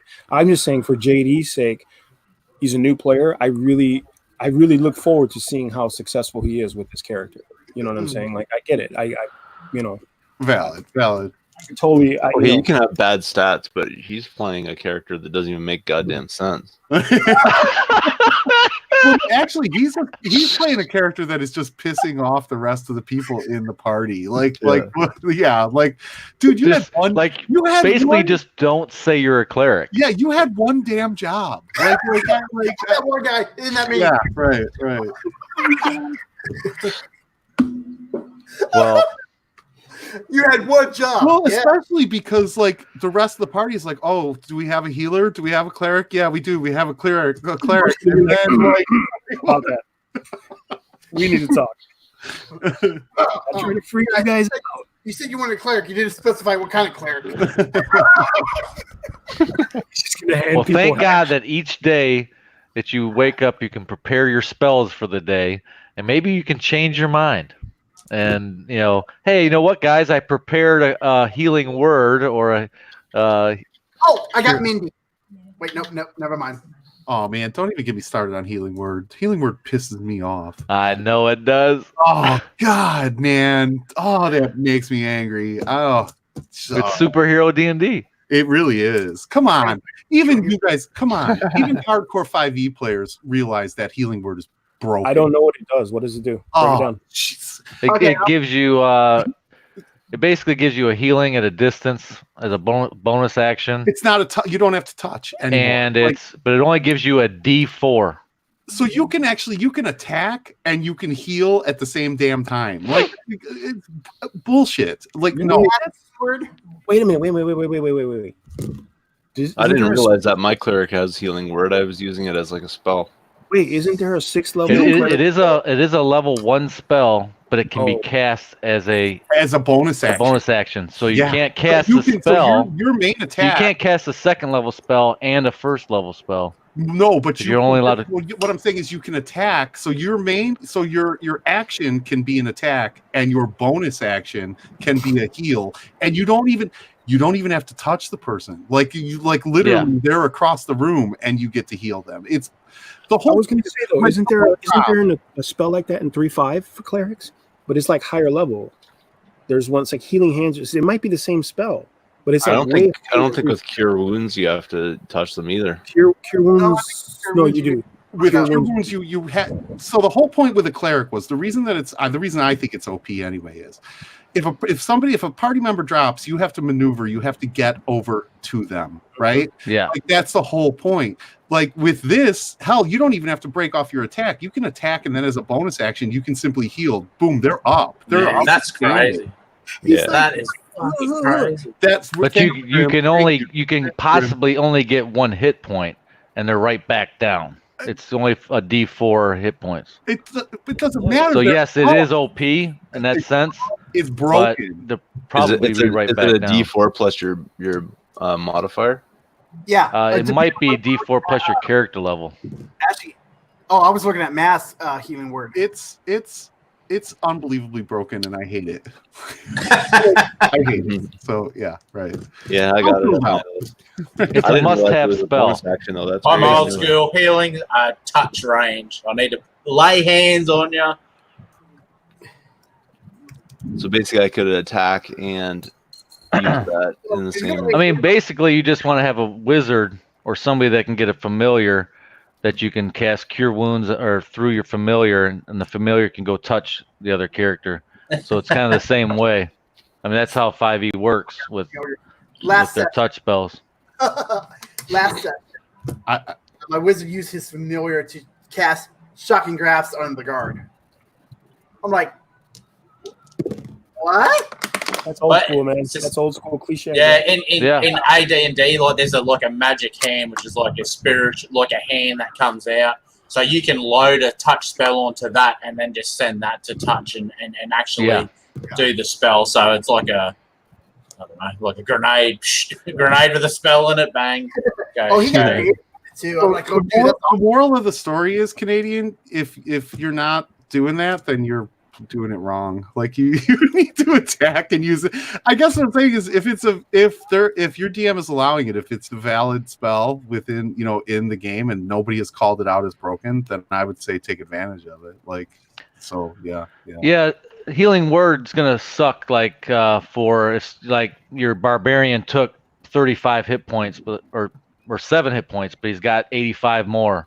Yeah, but you and can you do go, it. oh hey, here healing word. Here's like 2 more hit points back. Oh gee, healing word's that was not great. a cantrip though, so like you're gonna be casting it only a couple times in a battle or a rest. Yeah, and it's not a cantrip. It does cost a spell slot. I don't believe in cantrips either. I think so. It is a spell, so it does use your spell slots up. It's not a cantrip. I have a cantrip that does more damage than my Warhammer. Fancy and magic or bust, man. I don't know what a cantrip is. Like a cantrip is a cheat. It's a cheat code. It's like, you play a video game and you put in the cheat code. This is how I look at cantrips. If you watch your favorite fantasy movies or shows, whatever, and you think of, I think of Merlin, right? They had a nice little series back in the day with Merlin and King Arthur. I remember that. What do some of the wizards do all the time? They have these big fancy super spells that they'll be using all their schematics, and they'll be using their this and that and things out of their pouches, but one of the things they can always do is boom, force back. Oh, boom, just like imagine like quick little their little spin-off one hit wonder moves. They don't have usually don't fight with the sword or anything, so they have their one little maybe throw you back into the wall so they can get away. They have their quick little shot. So that's how I look at a cantrip. It's like it's that thing that you just always know that's there all the time. It can never run out. It's your little. I guess spell. I think about let's talk about the height of fantasy. Let's talk about Tolkien, right? Let's talk about Gandalf. Like what did Gandalf have? Really? Like what? I like nothing. That's my point. Like I don't. Yeah, no casting focus. But to me, like with Tolkien, B and 5e, I think they are. I think the magic system is broken. I look at like when I think of a wizard with cantrips. So there's a wizard and his mage's hair and his stunning spells. Cantrips are like he animates a broom and it sweeps the floor so he doesn't have to stand there and do it. Yeah, or washes the dishes or something like that. To me, cantrips are just little handy things for stuff like that. But I've got an armful of books. I'll make the door open so I can walk through it. There are cantrips in 5e that do more damage than spells. That's what I don't think cantrips should be like any sort of battle, like combat orientated thing. I mean, this like I don't hate 5e, but these are just why I'm rooted in the older editions, because that's just the way 5e is. Like PCs are so powerful and they have all these things, which if people want to play it, which is all fine. As long as people are playing D&D, I'm stoked with it. But I agree. It doesn't fit to me in my brain how a fantasy setting is to that degree. And that's why I don't like Eberron stuff, because I don't like technology. I don't have black powder weapons. I don't have I'd agree with that. I don't do that. I don't do the tech stuff. Because it's too easy for it to blow out, and as D&D changed, like especially going to like from 3rd to 4th and now 5th, and it's so popular now. It's almost a spectator sport thing. People want the action. It's like when the NBA changed defensive rules to allow more scoring, so the scores are high because it was more entertaining to watch, but it's not authentic like the old school basketball of the 80s with the Celtics and the Lakers and that kind of thing. And that's just how I feel about D&D. So I'm not a cantrip scorer. And that dragon looks freaking sweet. It's nice. This is going to be the new I can tell you exactly how D&D After Dark logo. There.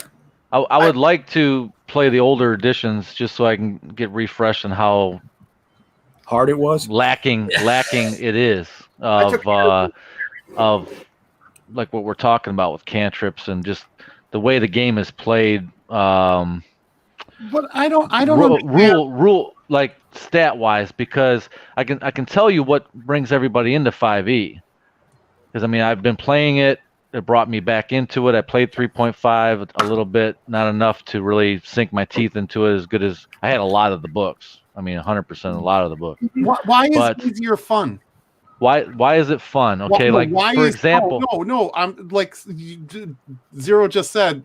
You know how hard it was. Why is easier? Why does easier equate to more fun? I think it's more like you have more options. Sammy, I didn't mean that it was funner. No way, not in any way. Yeah. What I'm saying is, it was just you had to work for what you wanted in D&D back in the day. And I think that actually made it. I think that made it more fun. I think that the more challenging the game is, the more satisfying and fun that it is. And like, a DM can make older editions easier. You know, you get magic items sooner.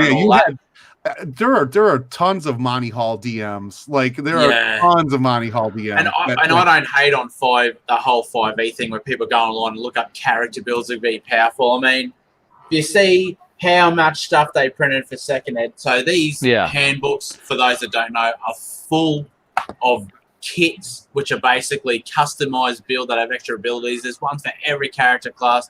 There are like dozens and dozens and dozens of the Blade Singer and the Elf book everyone wanted to do because they weren't allowed to play a drow.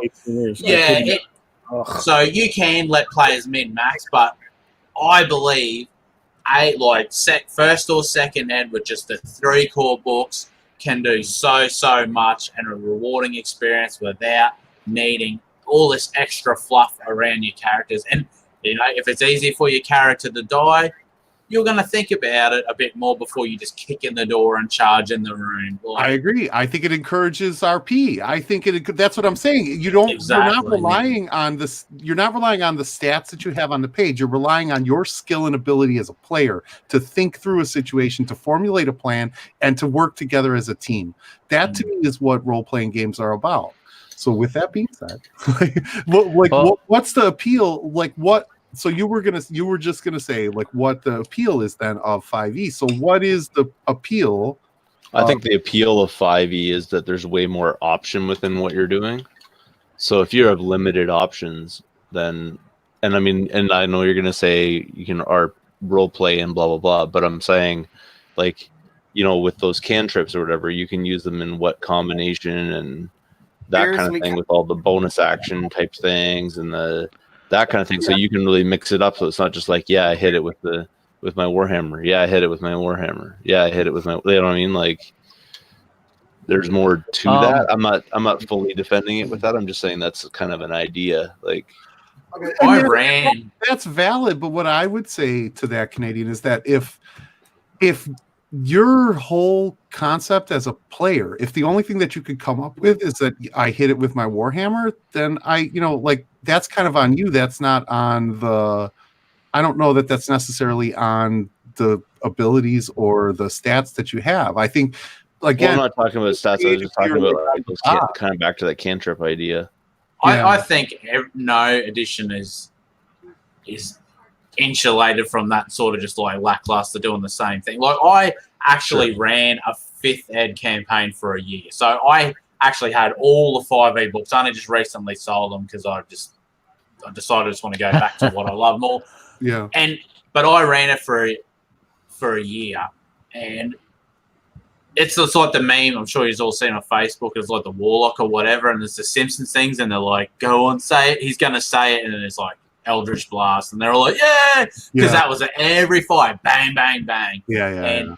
And the players get so many things from level 1 that I don't think there's a development of the character, and there's so much overlap having cantrips and all these special abilities. It's like the dream team from day dot. Like they're just, I don't know. Like and I play on that hook too. I play on that hook too. As far as at level 1, you're already an adventurer. What were you doing? What is your backstory? Your backstory is pretty huge because you aren't a level 0 character. You're not a farmer that just decided to go, hey, I've got my water bucket and my spoon. I'm going to turn into an adventurer now.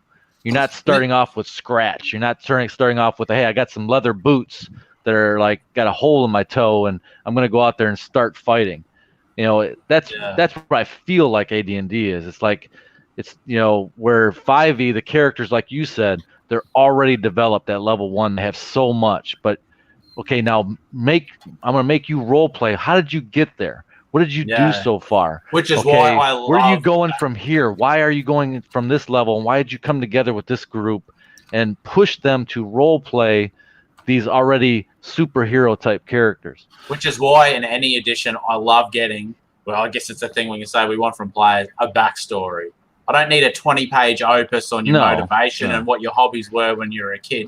But if you give me a paragraph, it's so good as a DM, I think, if you can take something from a backstory, 10 sessions into your campaign, something pops up and it's like something from somebody's childhood, some incident related, and they're like, oh, holy shit, and I actually think that the best thing that 5e did for this game, I think probably the reason that I was super excited about 5e initially was the fact that it incorporated background and personality traits and flaws into the actual game. It was no longer optional. It was, I personally, I think that's probably the best thing that 5e did. I think it was great for new players, and I actually liked the 5th ed DMG because there was so much material about it, about actually writing a campaign versus like some of the older, like the 2nd edition one. It has some stuff in there, but I think 5e really gave new players a great jumping off point.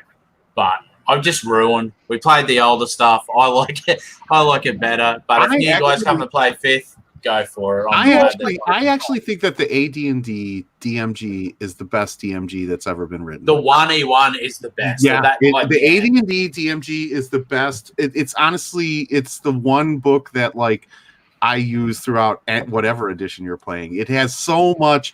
It's almost system agnostic. It has so much information in it that is just good information to have. It's just a fantastic book. So yeah. And I think that's a great thing too, I guess, to mention. Again, it doesn't matter. Like if you're playing 5e, you've got 4 other editions worth of material to pull stuff from, and it doesn't just have to be like modules and filler, or even other games. You can bring in mechanics from like Vampire the Masquerade or Dragon Age or whatever. Like the more games I guess you play as a DM, so much stuff you can bring into the game. And a player can come to me and say, oh, I was playing a game that had this really cool ability. I'd like to have a character that has that. Like I don't believe in like min-maxing, but I'll work with them a bit. Okay, let's see if there's already something similar that we can maybe graft or mold to make your character that bit more unique without going stupidly overpowering. Yeah. Ultimately, and I guess that's what I'm getting at. Again, I feel like you guys think that I'm like this evil DM who's basically giving you a bucket and a spoon, and that's it's far from the truth as possible. Otherwise, I would have no players, right? What I'm saying is, I want to let them play the character that they want to play, and I want to give them the abilities that they want to have without breaking the game, though, right? Like without it becoming a crutch, and then they're instead of actually thinking through and playing out their character, they're basically just going, okay, well, when I make it to 3rd level, I get to, I get this special ability, or I get this feat, and then they're relying on the mechanics to define their character as opposed to defining their character and choosing mechanics. It's back to the video game thing. The mechanics is the thing that drives it. And leveling up in the old editions was so much more rewarding. Like I played a mage. You roll 1d4 for your starting hit points, and I rolled a 1, and my DM's like, well, you got 1 hit point. Yeah. You know how hard it is to adventure? Like, I could just trip over and die. Yeah, like, right. I've got 1 hit point. I could just uppercut myself in my sleep and fucking be dead. So, and then you get to that next level. Oh, yes, I've got a bit more hit points. I have 3 hit points now. Yeah.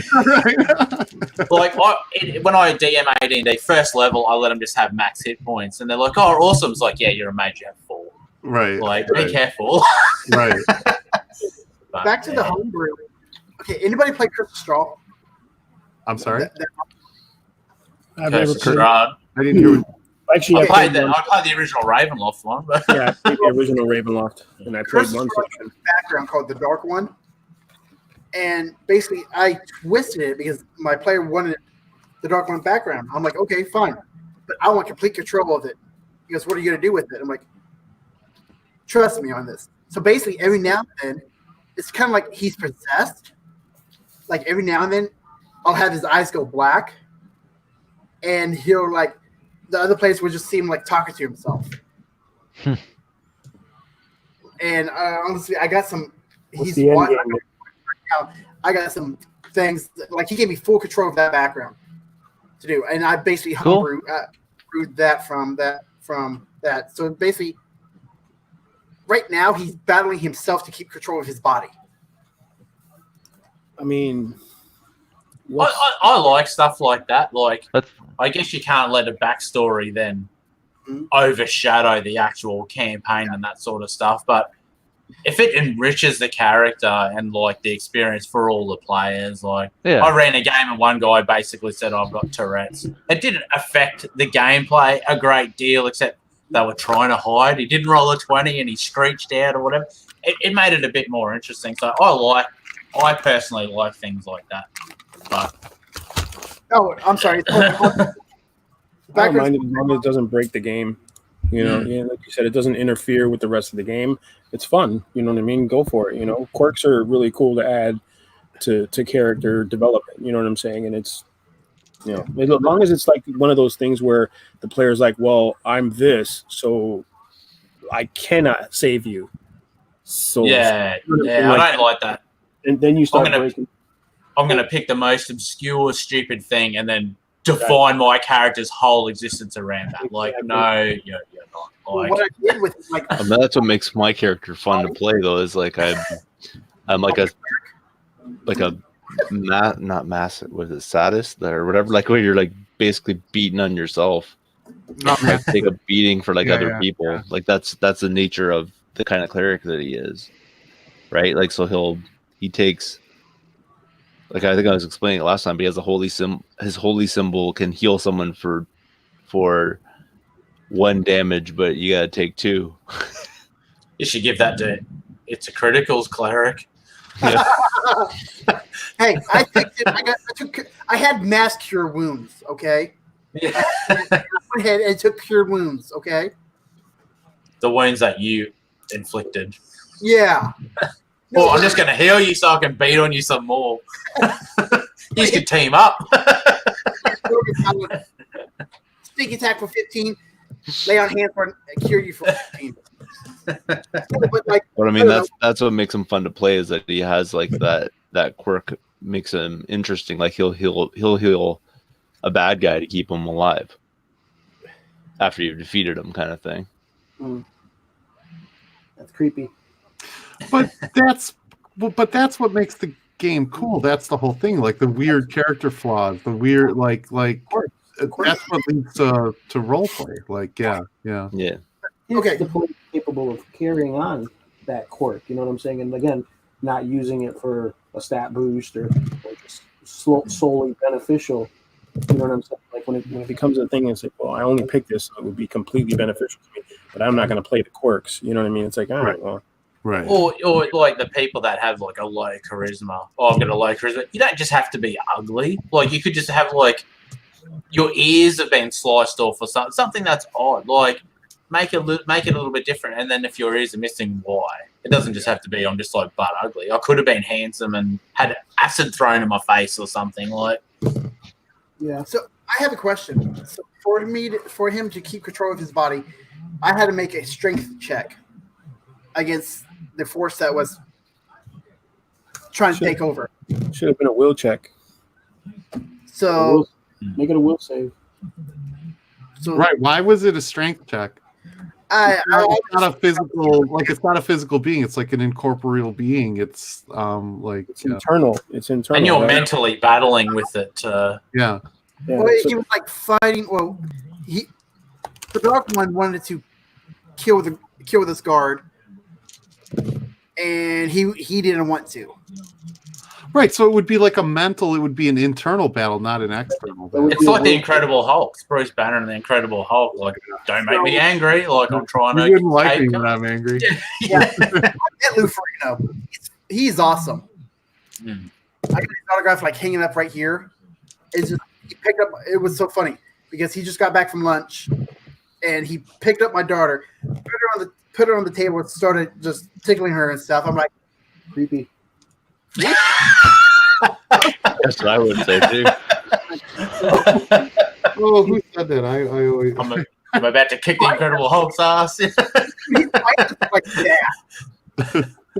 I'm like, wow, but yeah, he just picked her up.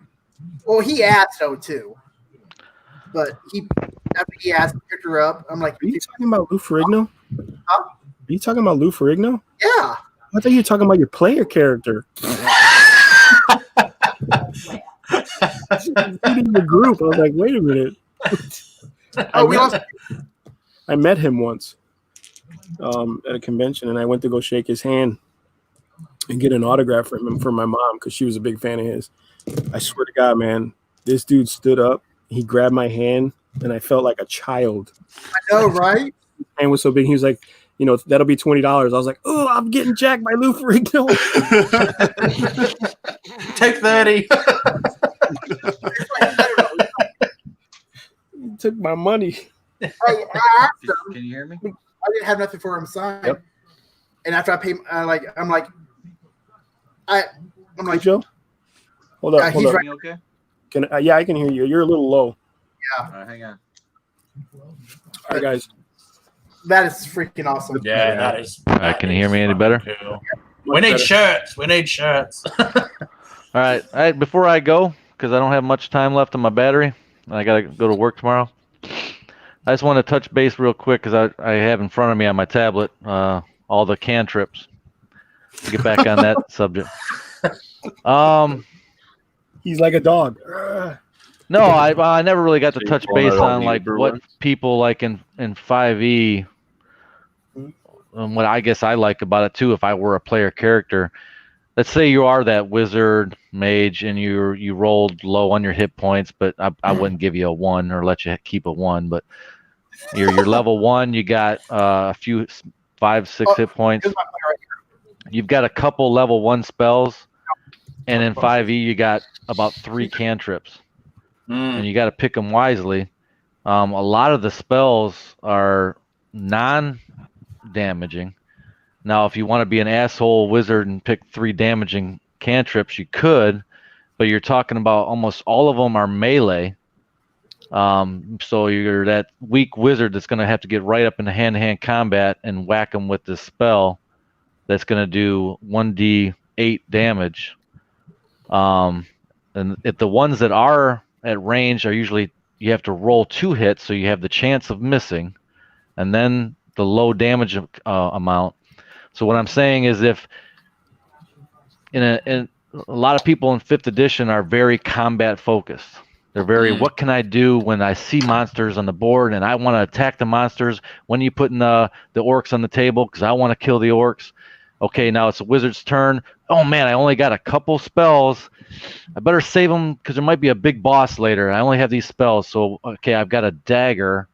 Okay, I really don't want to get into hand-to-hand combat and smack them with this dagger. So, they're just trying to stay out of the fight, because they don't know when they're going to get these spells back. They only got a couple of them. Right. So having these cantrips is okay. If I pick my cantrips wisely, those are the ones I can use as like my weapon, because most everybody else gets to attack, and I just get to sit and wait and hold my spells for the big boss because I only have a couple spells, and I don't know when I'm going to get them refreshed, where I'm going to actually be able to sleep, where I'm going to be safe enough to sleep. So, yeah, I'm looking at, druid craft, dancing lights. I'm going to make some lights. Yeah, I'm not worried about a guy making some lights so we can see. Creating a bonfire, controlling the flames, making the flames rise in the bonfire so you can make some thematical scene, and it's role play. Yes, you do have like chill touch, and that is ranged. It's 1d8, it can miss. But everybody likes to talk about Eldritch Blast, which is a warlock spell. Yes, it is the hardest hitting one, but that's almost all the warlock can do. He doesn't get any cool spells down the line. He's not a full spellcaster, so he's not going to get to 9th level spells ever. He's very focused on. He's going to be doing a lot of Eldritch Blasts. and he might get a couple other cooler spells down the road, but he's already took that path. When you take that character, you're just an Eldritch Blaster. I mean, you're kind of that guy that's going to like maybe do a cool spell every once in a while, and then he's just going to be getting everybody away from me, blasting them. 3/5, they're like sorcerers. They're one-trick ponies. You know, they get a couple. Yeah, sorcerers are kind of like that middle of the road wizard that, you know, they have some innate magic that, you know, that's part of their bloodline, and so, but they're not quite the wizard that can do all kinds of stuff. But I'm looking at Gust, Lightning Lure, you know, basically like setting a little trap. Mage Hand. I mean, there's a lot of damaging cantrips that obviously don't break the game, and most of them that I see that are damaging are 1d8, which if you take your average weapon and walk up to somebody melee combat and hit somebody, it's basically giving them that this is what I can do on my turn without having to waste my precious spell slot that I only have like maybe 2 of. And I don't know what AD&D does. Maybe you've got 10 spells, you start off with 10 spells and a whole bunch of spell slots. But if I've only got a couple hit points and a couple spell slots, I don't want to be that wizard that's going to be like okay, just protect the fuck out of me until we get to the last room so I can unload my wad. But that is, I don't want to do that. That is the wizard's place. That is if that's the wizard's place, what you'll get in today's day and age, why 5e is where it's at and why I love it is because it gets everybody in the game and everybody loves every character in the game, and they feel like they're somebody.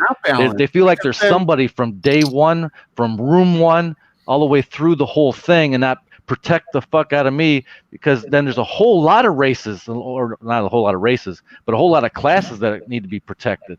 Because you can't have a bard, a wizard, and and someone else. You're absolutely right, and that's the point of a role-playing game is teamwork.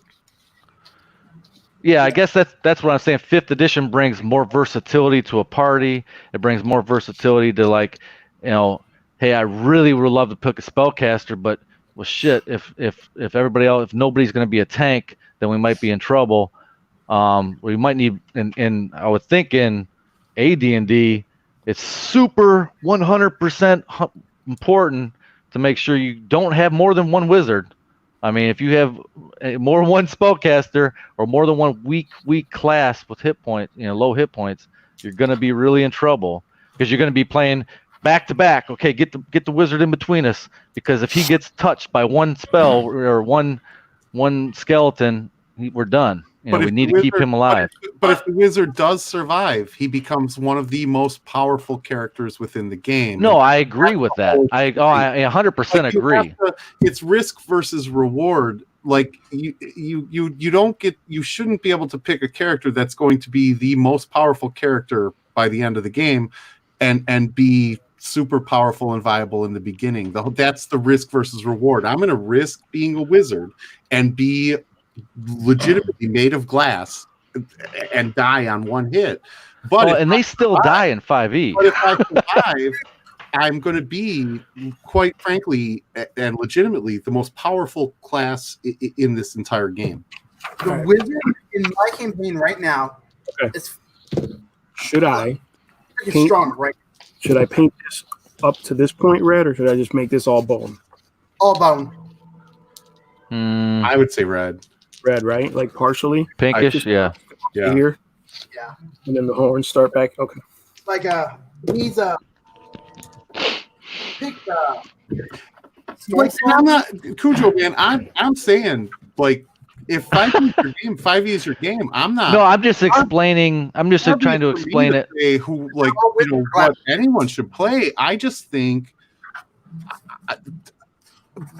those types of things, right? Like all of these concepts, I guess, don't ever really occur to me. I don't really care whether you know, I have some really cool power or ability or thing to do on every turn, right? Like I'm sort of thinking, right? Like I'm strategically I know the game, and I'm playing as a part of a group. So in other words, if I'm the wizard, yeah, I do expect the other party members to protect me. That's kind of their job.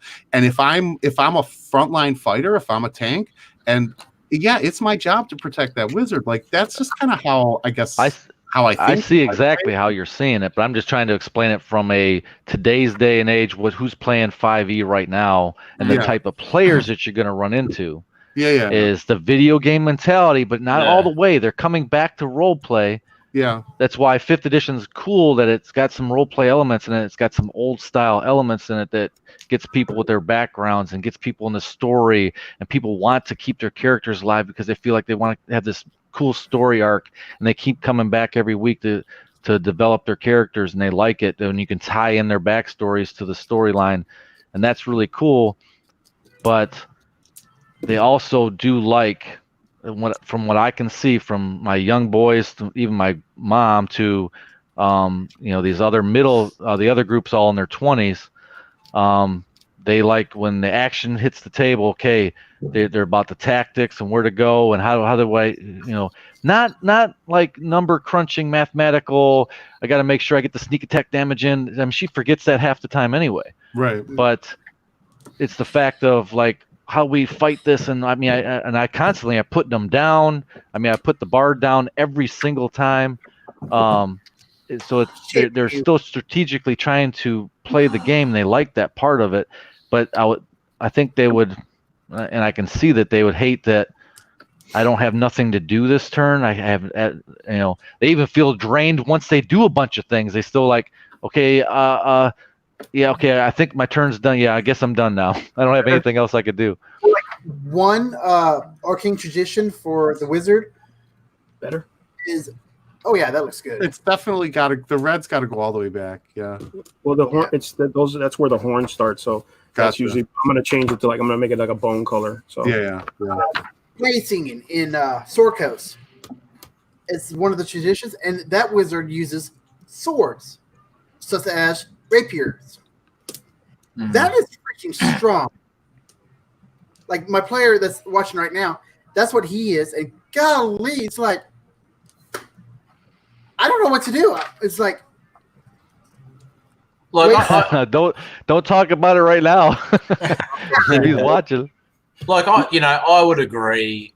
I would agree that 5e suits, I guess, the mentality and that PC gamer thing, and it's probably a easy transition from people moving from computer games to taking up pen and paper RPGs in general. Yeah, think about it. Like if you're playing Skyrim, and I love Skyrim. If you play, okay, I'm going to play a wizard this time, so I'm going to do the magical route. Whenever I go to attack, and you're one-on-one, you're by yourself. It's not a team game, but you have abilities that you can do. So you're used to that mentality of, okay, I'm a magic user, so I'm going to be shooting fireballs or blasts or frost or whatever. And yeah, it's going to progress, and I'm going to get bigger, better spells as I go through, and things are. Sometimes I got to put a spell takes both my hands, and it takes a long time for it to generate, and I might be getting hit in the process, and it stops my process. So there's elements of the game that takes like concentration to get your spell off, and time durations. Like we got time durations, like this spell is going to take 10 minutes to cast.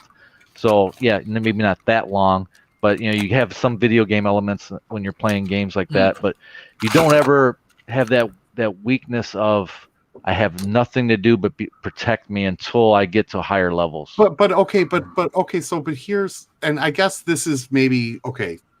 I'm glad you brought that up. No, and I'm serious, and I'm not. And again, I'm not invalidating anybody's preference or style of play, right? Like what I guess what I'm saying though is, no matter how open world the video game is that you're playing, no matter how large of an open world it is, you're still limited by that the limitations of that game, meaning you only have these set abilities.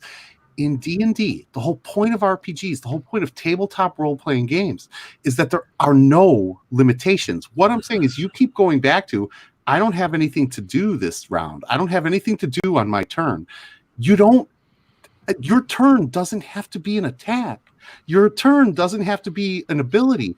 You are limited by your imagination, right? And you're literally, I don't get the concept of I have nothing to do this turn. Like, That I guess mentality. it's the fight mentality is what I'm talking about. You have unlimited options on every turn. That's the difference between Skyrim and a TTRPG.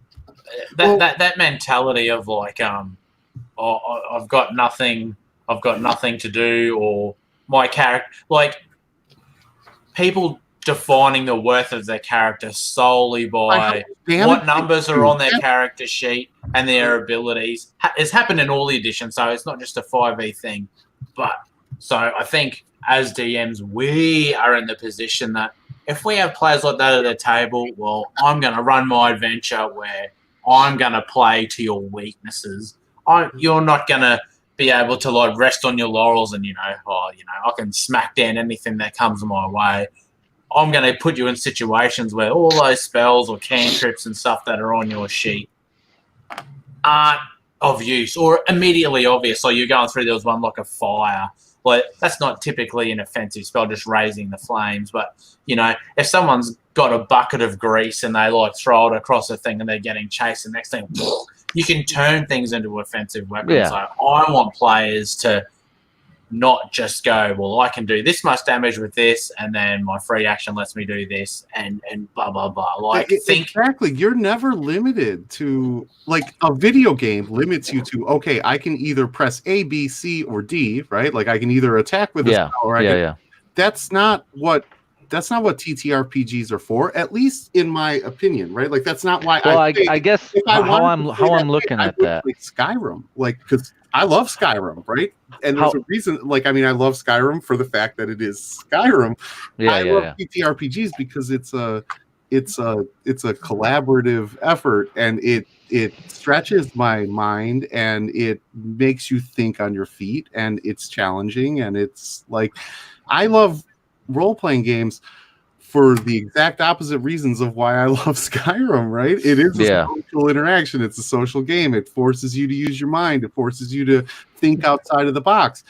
To me, Skyrim video games are just rote memorization. And when people play D&D by just rote memorization, well, I have this, I can do D8 worth of damage plus my proficiency skill, then you are just playing a video game. So why not just play Skyrim? It's more fun.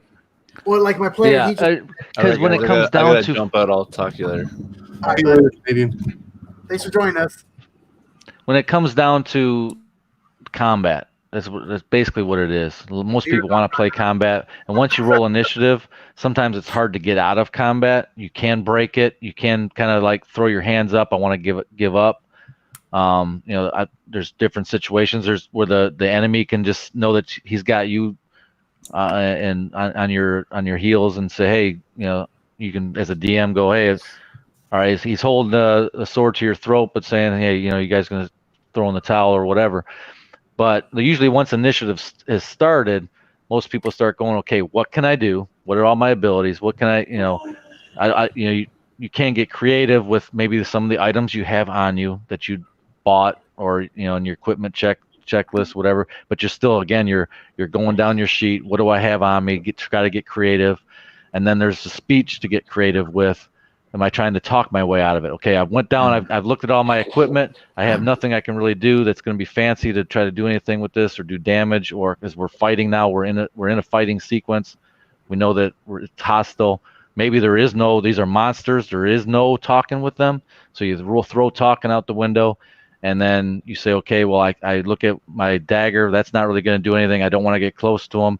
I don't want to waste my spells. So you start getting, whittling it down to try to get creative.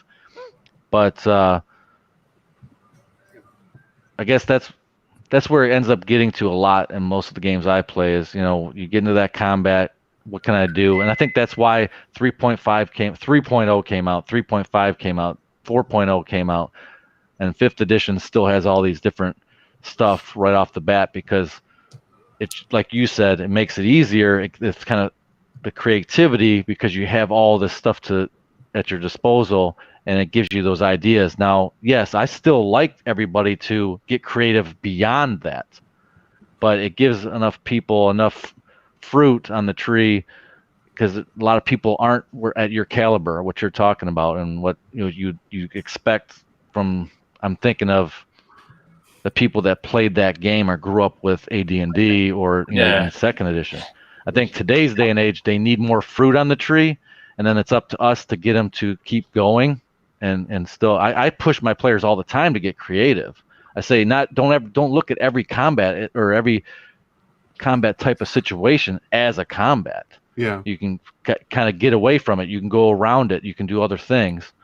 But once you do get into that combat, that's badass. Sweet. That is really cool. Awesome. I'm not really, please don't get me wrong. I am not thinking that my way of playing is the right way of playing. I don't think there is a right way to play. Like if you're having fun, right? Like if you and your players are sitting at your table and you guys are all having fun, then you're doing it right? Like you're playing right. I think what I'm saying is, it all comes down to preference and the type of game that you prefer. I prefer a narrative game. I'm going to be real honest with you. I don't even hell, man, half the time, most of the time, 90% of the time, I'm not even pulling out a mat and minis, right? I'm playing Theater of the Mind. My game is a narrative game. It's a very narrative game. And I already knew that by talking with you. I already knew it. I don't. So, but I'm not saying that's right. I'm saying that's my preference. Everybody has a preference. I've actually never run a game with minis or maps. I've been playing. So yeah, you're the total opposite of me. Yeah, 32 years basically. Since I first started playing. Obviously, I was a kid when I started. I think I'm exact opposite.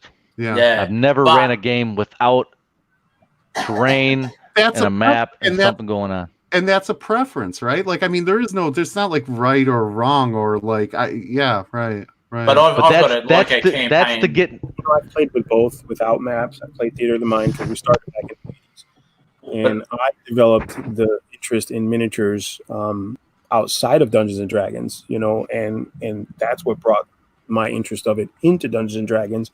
And then when 3 came out with the actual rules for incorporating miniatures and maps, I was like a kid in a candy store. You know what I mean? It really just helped. And I noticed with certain players, not everybody, I mean, more modern players, and I say that, not in a negative sense, but just more modern people who just started like at 3, you know what I'm saying? And beyond, yeah.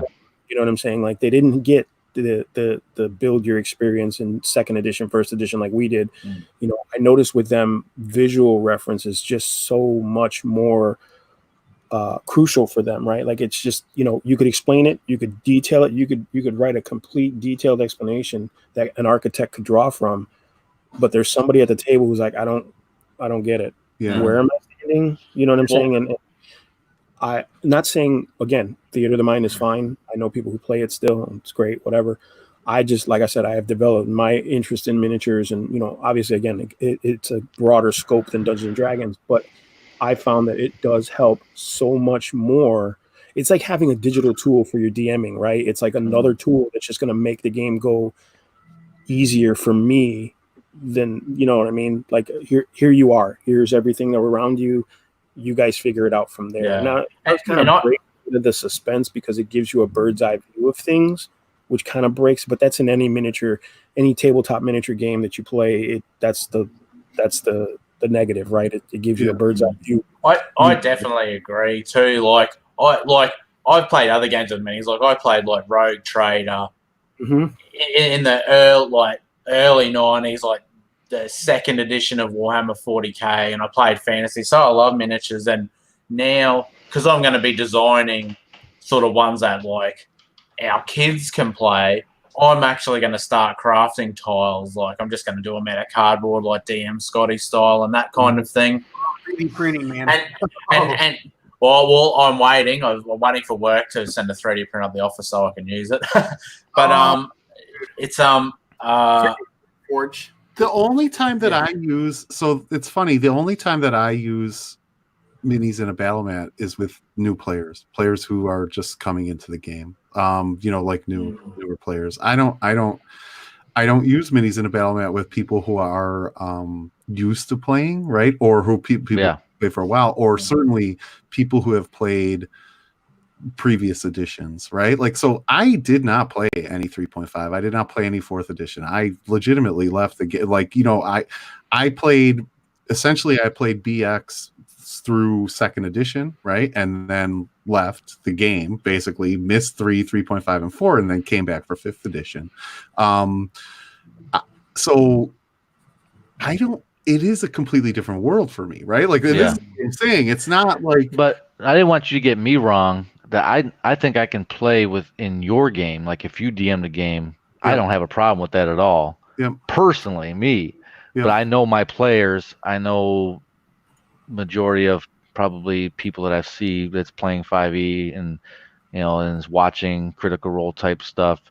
And Matt Mercer has a lot of role play in his stuff, but and not in the end, it's still. I mean, they might role play the whole 4 hours, their whole 4-hour show. Yeah, and it's cool because it's a story and you're watching it. I don't like that show. Changed my mind. I don't. A lot of people don't like it when they bring the terrain out and they go into a battle. Now, I like both of it. That show because it perpetuates a false identity for the game itself. It gives people this false idea of what it should be, as opposed to, like Bill says, what it could be. You know what I'm saying? Like, yes, it's getting it out there, right? But if it's not a great message, do you really want that message out there? Well, here's what I will say about Critical Role. Like, whether you think Matt Mercer's a good DM or a bad DM, what I'll say about Critical Role is that it probably did more to bring people into this hobby than anything else in the world. Like, I mean, like, they brought a lot of people into this hobby, which ultimately is a good thing, regardless. And this is why I'm saying it all comes down to preference. Hell, man, I don't care what edition you play or what system you play as long as you're playing. You know what I mean? So, yeah. It's like Hasbro, D&D was going. I guess D&D was going under until fifth edition came out. Then they even said to this day, 5th edition is the best for us. Because look at it, look what it's done. How many people has it brought to? Like, it's made the 5th edition, and there's a lot of. I've had a lot of other players tell me this, or people I've talked to. It's really closely tied to AD&D in some ways, and sort of left out a lot of the stuff from 3.5 and 4th, which was just terrible. Like, I don't care. I don't really care for edition bashing sort of thing, but I'm going to say 4 sucked, and you just can't convince me of other. I've never played it, and I feel like I really don't have an opinion anyway in terms of the edition wars, because I can't have an opinion on something I never played, but I almost feel like 4th has such a bad reputation. I feel like I have to play it just to see what it was like. Some of the books were still awesome, like the monster books and that. But I guess they were really trying to make it felt like more like a tabletop board game than an RPG to me. Yeah. And I bought all the books when they came out because I didn't do 3 or 3.5, and I went, well, I skipped that. I'm still an AD&D player. 4th ed's coming out, clean slate, let's give it a go. And I was just like, what? And I sold all my books. I wish I'd have kept them just because I should have kept them. And maybe I shouldn't have sold my 5e stuff. I don't know. Like, I ran 5e locally because that's the only edition that I can get people to play. But I'm like, I'd rather get on Reddit and use Roll20 and play A&D with people over the internet, because that's just what I prefer. Yeah. But it is hard to get anyone to play anything but 5e, man. Like, it is really hard to get anyone to play anything but 5e. Like I said, I said I wouldn't be worried to play in your game, but I would be worried for you to play in my game, because I'm worried to even DM for you guys, because I'm so table map focused. I do like to tell a good story and get a good plot going and all that, but if you're just full, like, I don't even know how I would do it just online. Well, you could use. I mean, Roll20 has. Yeah, like Roll20, you can use a battle map and a grid, and like, I'd just be so happy to play, I wouldn't care. Yeah, right. There we go. That's awesome. That is awesome. So is that your next Tattoo Zero, or like what? Oh, no, I don't know whose artwork this is. I stole it off the interwebs. Nice. But I always felt like I liked it a lot because I love Red Dragons, and I felt like I really wanted to use this for my channel when I was going live. Yeah. So I felt like I could put Zero's Hobbies up here somewhere. Yeah. But I just like the profile of the Red Dragon. So it looks friggin' awesome. Yeah. Thank you. Appreciate it. But no, I couldn't get it a tattoo because I don't know who the artist is, so I wouldn't want to. You know what I'm saying? Yeah. But Benefit from I can work. help with Roll20 and stuff. It's easy to set up. Well, I actually have to learn how to use that because, like, as of like this week, I've started so many campaign worlds over like the last 20 years and never finished. I've resolved myself that I'm doing it from scratch. I'm going to make videos of the whole process. I'm creating the whole world, and then I'm creating some modules. Obviously, I won't give away the secrets of what goes on in them. But Roll20 is what I'm going to have to basically lean on to get people that want to play AD&D. So once I've got stuff going, the call will go out for players, try to arrange times, and that's... Man, when you're kicking off your AD&D game, I'm so in, man. Yeah. Awesome. Yeah. Now, is the rules encyclopedia? That's AD&D. That's basic. That's backing. Yeah. But you can get the PDFs, like, and like I'm not running like second edition went crazy. Like people think, oh, they print so much for like 5e or 4e. They have nothing on 2e. There is hundreds and hundreds and hundreds of things that are printed. I'm gonna basically homebrew world, the core books. That's all you need. Don't have to get thick and fancy with all the extra rubbish. You should run a Dark Sun campaign. That's what you need to do, Grim. That's the only thing. WotC hasn't brought out Dark Sun for 5e, man. I have Spelljammer and Planescape and that.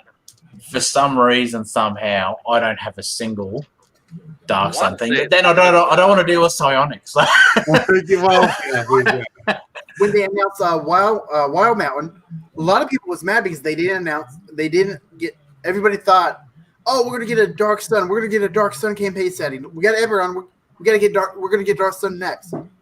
Nope. Dark Sun is so cool, and if you've never read into it about it, just reading a bit of just go to Wikipedia and read it. It's so cool, and we've got so many things that are similar, like Greyhawk and Forgotten Realms and Dragonlance, and they're awesome. And Dragonlance is probably my favorite, I suppose. Dragonlance or Greyhawk, but Dark Sun is just so remote. Spelljammer's heaps different, but it's kind of stucky. I would say.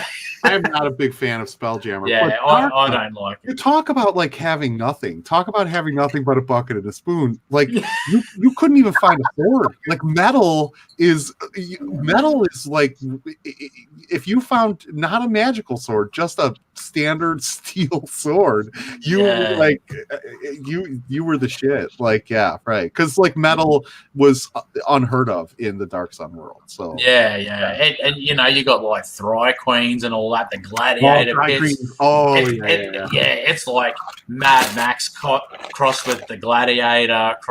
It's friggin' cool. Dark Sun was badass. Dark Sun was definitely badass. And what about the Dark Sun stats? 44 plus 4. I was never a fan of Spelljammer though. Man. Spelljammer. It sucks. It's like I have a heap of it, and it just sucks. Like. No one wants to battle space hippos. I don't care what anyone says. It's just right. Well, there's always one. Zero, are you ever a Spelljammer fan? I never played. Okay, but I was always fascinated by it. Okay, I've got a bunch of shit like modules and box sets. Like. Disney put out you got 240K guys over here. Disney put out a cartoon called Treasure Planet. Right. Oh yeah, and it reminded me so much of Spelljammers, like just from what I read, and I was like, man, that'd be pretty cool to play in. But nobody likes it. Nobody I knew ever liked it to play it, to run it. Nothing. So there's one guy that did a series on YouTube. They're up to like 30 or 40 episodes, and they were playing it and watching it was cool. But then I was like, would I actually play it? Would you exactly? But that's my whole thing. And Zero, I don't think you would like it either. It sounds like a cool concept, and then you like sit down to play, and you're like, "This is goofy as fuck." Like, what am I can't like. Yeah, right. Well, how about Super Bowl champs, huh? How about what? The Super Bowl champs. No! Don't start that. don't even do that right now. Okay, we know you're a bear. You're gonna get a timeout. Wait, hello? What? Oh, what? What? Put Zero Portal in timeout? Yep. He's in timeout. The Chiefs won the Super Bowl. Listen. Hey, we waited 50 years for that, okay? 50 years. Finally got a good quarterback, good team. They deserved it. Okay. But I'm a Browns fan myself, so. All right, so I gotta learn Roll20. That's my homework. I can, you know what? Hit me up. I can help you on it. I ran my online sessions. That what we used. Well, I'm gonna set up Tomb of Horrors for AD&D in Roll20. That's how we're gonna play through that. So yeah. Yeah, and we can always. We're starting off at level 10 in that, right? Hate wants to just use the pre-gens, so I think you're just going to use the pre-gens. Are we that old school Tomb Horrors or new 5th edition Tomb Horrors? So Hate wanted to do old school Tomb of Horrors, but I mean I'm down to run either. I can do either Yawning Portal 5e conversion Tomb of Horrors, or we can do old school Tomb of Horrors, whichever. Well, that's the one he was going to have me run initially. That was the 5e version. Hey man, if you want to run Tomb of Horrors, but then he heard that you had the original, and he really wants to play the die-hard original. If you want to run Tomb of Horrors, I am down. I'll play through that. He wants you to play the die-hard original. Hey, I'm game. I want to learn different systems, and I want to learn the difference between each edition. I am actually curious to just dip my feet in. So the thing is, though, like I think Abe thinks that adventure is like a meat grinder. It's not, man. I know. That's a traps module. That's not for me, I'd rather play something else. Yeah, right. But I like Hate says, but he likes old school. Well, yeah, there you go. Yeah, the old one is fucking badass. Like the old original one. Does anybody have the Temple of Elemental Evil, the original? Yeah. Somebody should run that. That's a good module to run for people who haven't played 2nd edition. I'd rather you just homebrew something. No, I've got Temple of Elemental Evil, Queen of Spiders. So you got to Slave Lords. You got to start in Hamlet though. You gotta start from the beginning. yeah. It's awesome. It's awesome. Yeah. Night Below is another awesome old school AD&D campaign, and Underdark one. It's cool. So DM's Guild just put out a reprint of Night Below. It's they reprinted the box set, but as a book. Oh right, really? Yeah. Really interesting. I've always wondered. I guess I like having the old one, but so they reprinted it but it's available as a book instead of the box set now. Yeah, I see it. Yeah. Interesting. That's not bad. $26. You know what I want to play? And the hardcover? I want to play the new Call of Cthulhu box set. I'm down to play Call of Cthulhu too. Have any of you run Call of Cthulhu? Play whatever. No, I want to learn. I haven't run it either.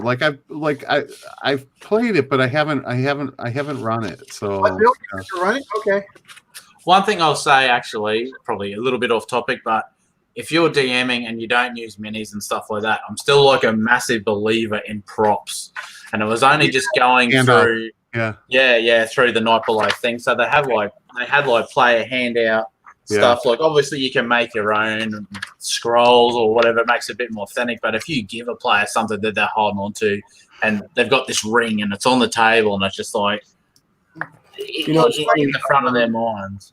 I've done handouts. I've done it. I've done scrolls. I've done letters with wax seals. I've done all that stuff's awesome.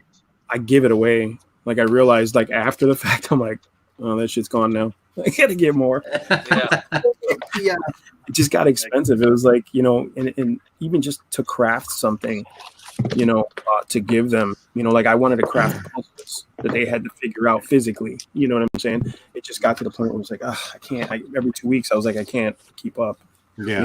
Yeah. And it's great because they get to go home with something, and they were just like, really? It's for me? And you're like, yeah. wouldn't go super crazy, but even like just tea-stained letters and things like that, they're cool. Just adds that little bit extra. All right, guys, I'm gonna call this one. I'm calling this done for now. Yeah, that's awesome. Any more, and I'm just gonna use it. Cool. I guess the best beginner box in 5e for DM is the 5th edition Essential Kit. Best because it has everything a DM needs. Yeah, you got it. I still have to do the giveaway. I got to do my giveaway. I got all 4 starter sets for 5th edition, and out of them all, the Essential Kit's the best. The original is good, but for a newer DM that's just now coming into it this day and age, I highly recommend the Essential Kit. Yeah, because it shows how to create characters. Wizards of the Coast. Huh? It was Wizards of the Coast paying you right now? No. No, making money. I know, money. They're paying me. You can use his Amazon link, and I don't have an Amazon link. They won't give me a link. The guy wearing the D&D ampersands. I know, right? But I do have. I need to start putting that in my video. My link for DM skill. Oh, those are cool. Some little gravestones. But yeah, like back. Okay, so in AD&D and stuff, do they have starter kits? No. Well, yes. They did. Yeah. They had the basics like box sets, but AD&D like their box sets they weren't starter kits though. There was an AD&D one, and it had like a CD with backing music and stuff like that. That was like late 90s, like right at the end when they were sort of winding it up. But they did do one. But it's not like what these are.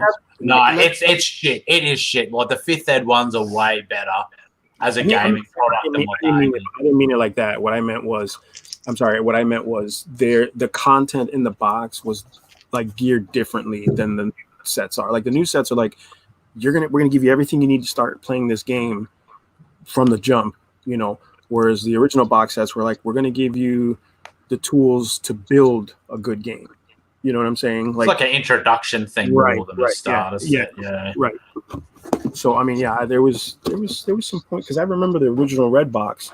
It literally had like a little adventure, player's handbook, a set of dice, and that was it. And like it had the solo adventure, so you could learn how to do mapping and stuff like that too. Well, but Red Box wasn't AD&D. Red Box was first edition. But it was they did do an AD&D on it. But that's what I would consider like a starter box, right? Like that Red Box was to me like, you don't know nothing about this, here you go. Yeah. They made the player's handbook, the Dungeon Master's Guide, and everything else to accent that.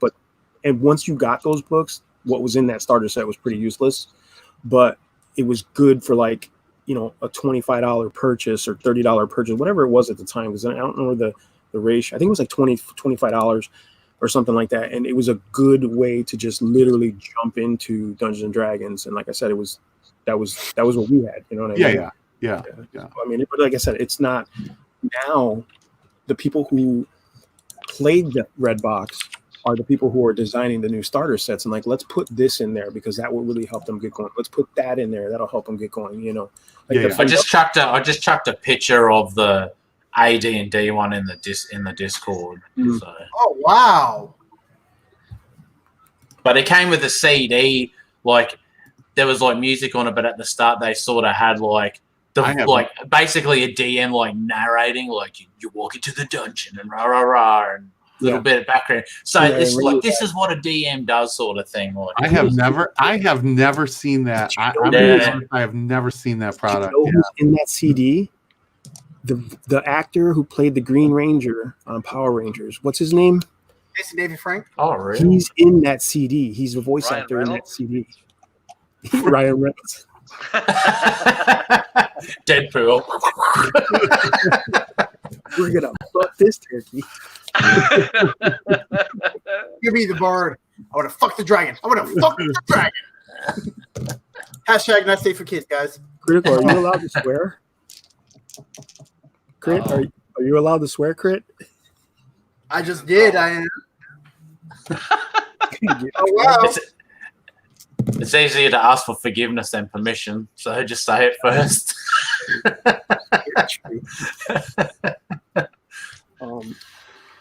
Yeah, I'm gonna wrap it up, guys. I'm gonna say that we should wrap it up. Yeah, I gotta jump. Yeah. I'm gonna, guys, just a heads up, real quick. I'll do the obligatory stuff after, but I wanted to thank you guys specifically for coming on, Cujo. Everybody, you guys are awesome. I'm going to help Crit go through some of the stuff we go through on the channel or on this show specifically, and I'll try to keep in touch with you guys so that for the next one, you guys are a bit more prepared of what we're going to talk about or go over. Or if you guys have ideas of things you want to discuss, hit me up or hit Crit up or hit us both up. You know what I'm saying? Just to kind of so we can be prepared for the conversation. You know what I'm saying? I'm actually going to send out the next list of topics. I think the one you have is good right now. We can actually scratch off the ones we touched on and just kind of go over the ones we haven't. You know what I'm saying? I think you got a good start. You know? Have you just thought about ripping the audio out of this and just chucking it as a podcast and like Apple? Like you don't have to do any real hardcore editing. I wouldn't worry about that, but just some sort of. I had thought about it. I was checking into Anchor. But I don't know how. Anchor. Yeah, well, I listen to a few podcasts that use Anchor. Yeah. I don't know how, but I mean, if you guys know how, let's do it. Why not? You basically just upload it, and it auto publishes to like the Google and the Apple, and that. So I listen to a few AD&D podcasts like Thaco's Hammer, and that they use Anchor. So everything you just said sounded like French to me. I don't. I work in IT, so it's normal. He's speaking French again. Yeah. Upload the audio. Don't harass me because I don't freaking you French or whatever. Okay. I'm just kidding. But yeah, I think we'll wrap it up. And as always, guys, please check out these guys' channels. I'm Grim. The Grim DM. It's a critical. RollStats, Zero's Hobbies. I said RollStats, Zero's Hobbies, Save or Die. The Overboard DM, BlustreekCustoms. Thaco. We've got a lot of good people. And check us out on Discord, on our Discord server, the Tabletop Dungeoneers. I'll have Crit will put it in the description below for anybody who's interested. Come check us out because look at what we're dealing with. These clowns are phenomenal. You guys, you're still letting me be a part of it. You know how much I've learned since we started doing this, though. Huh? You know how much I've learned since we started doing this. Well, keep an open mind, right? Yeah. You're always learning as a DM. You're always learning. Yep. There is no wrong way to play. So there you go. That's. I think that should be our tagline. There's no wrong. That's good. Thanks again for coming on, guys. Hopefully next week. Yeah. Give it a red hot go. Yeah. Should be on here. Yep. All right. Thank you guys, man. I'll see you guys soon. Thanks, guys. Thanks, fellas. It'd be roll a 20. It's a critical. Thanks for joining us, guys. Have a nice night. See you later. Thanks again, Grim.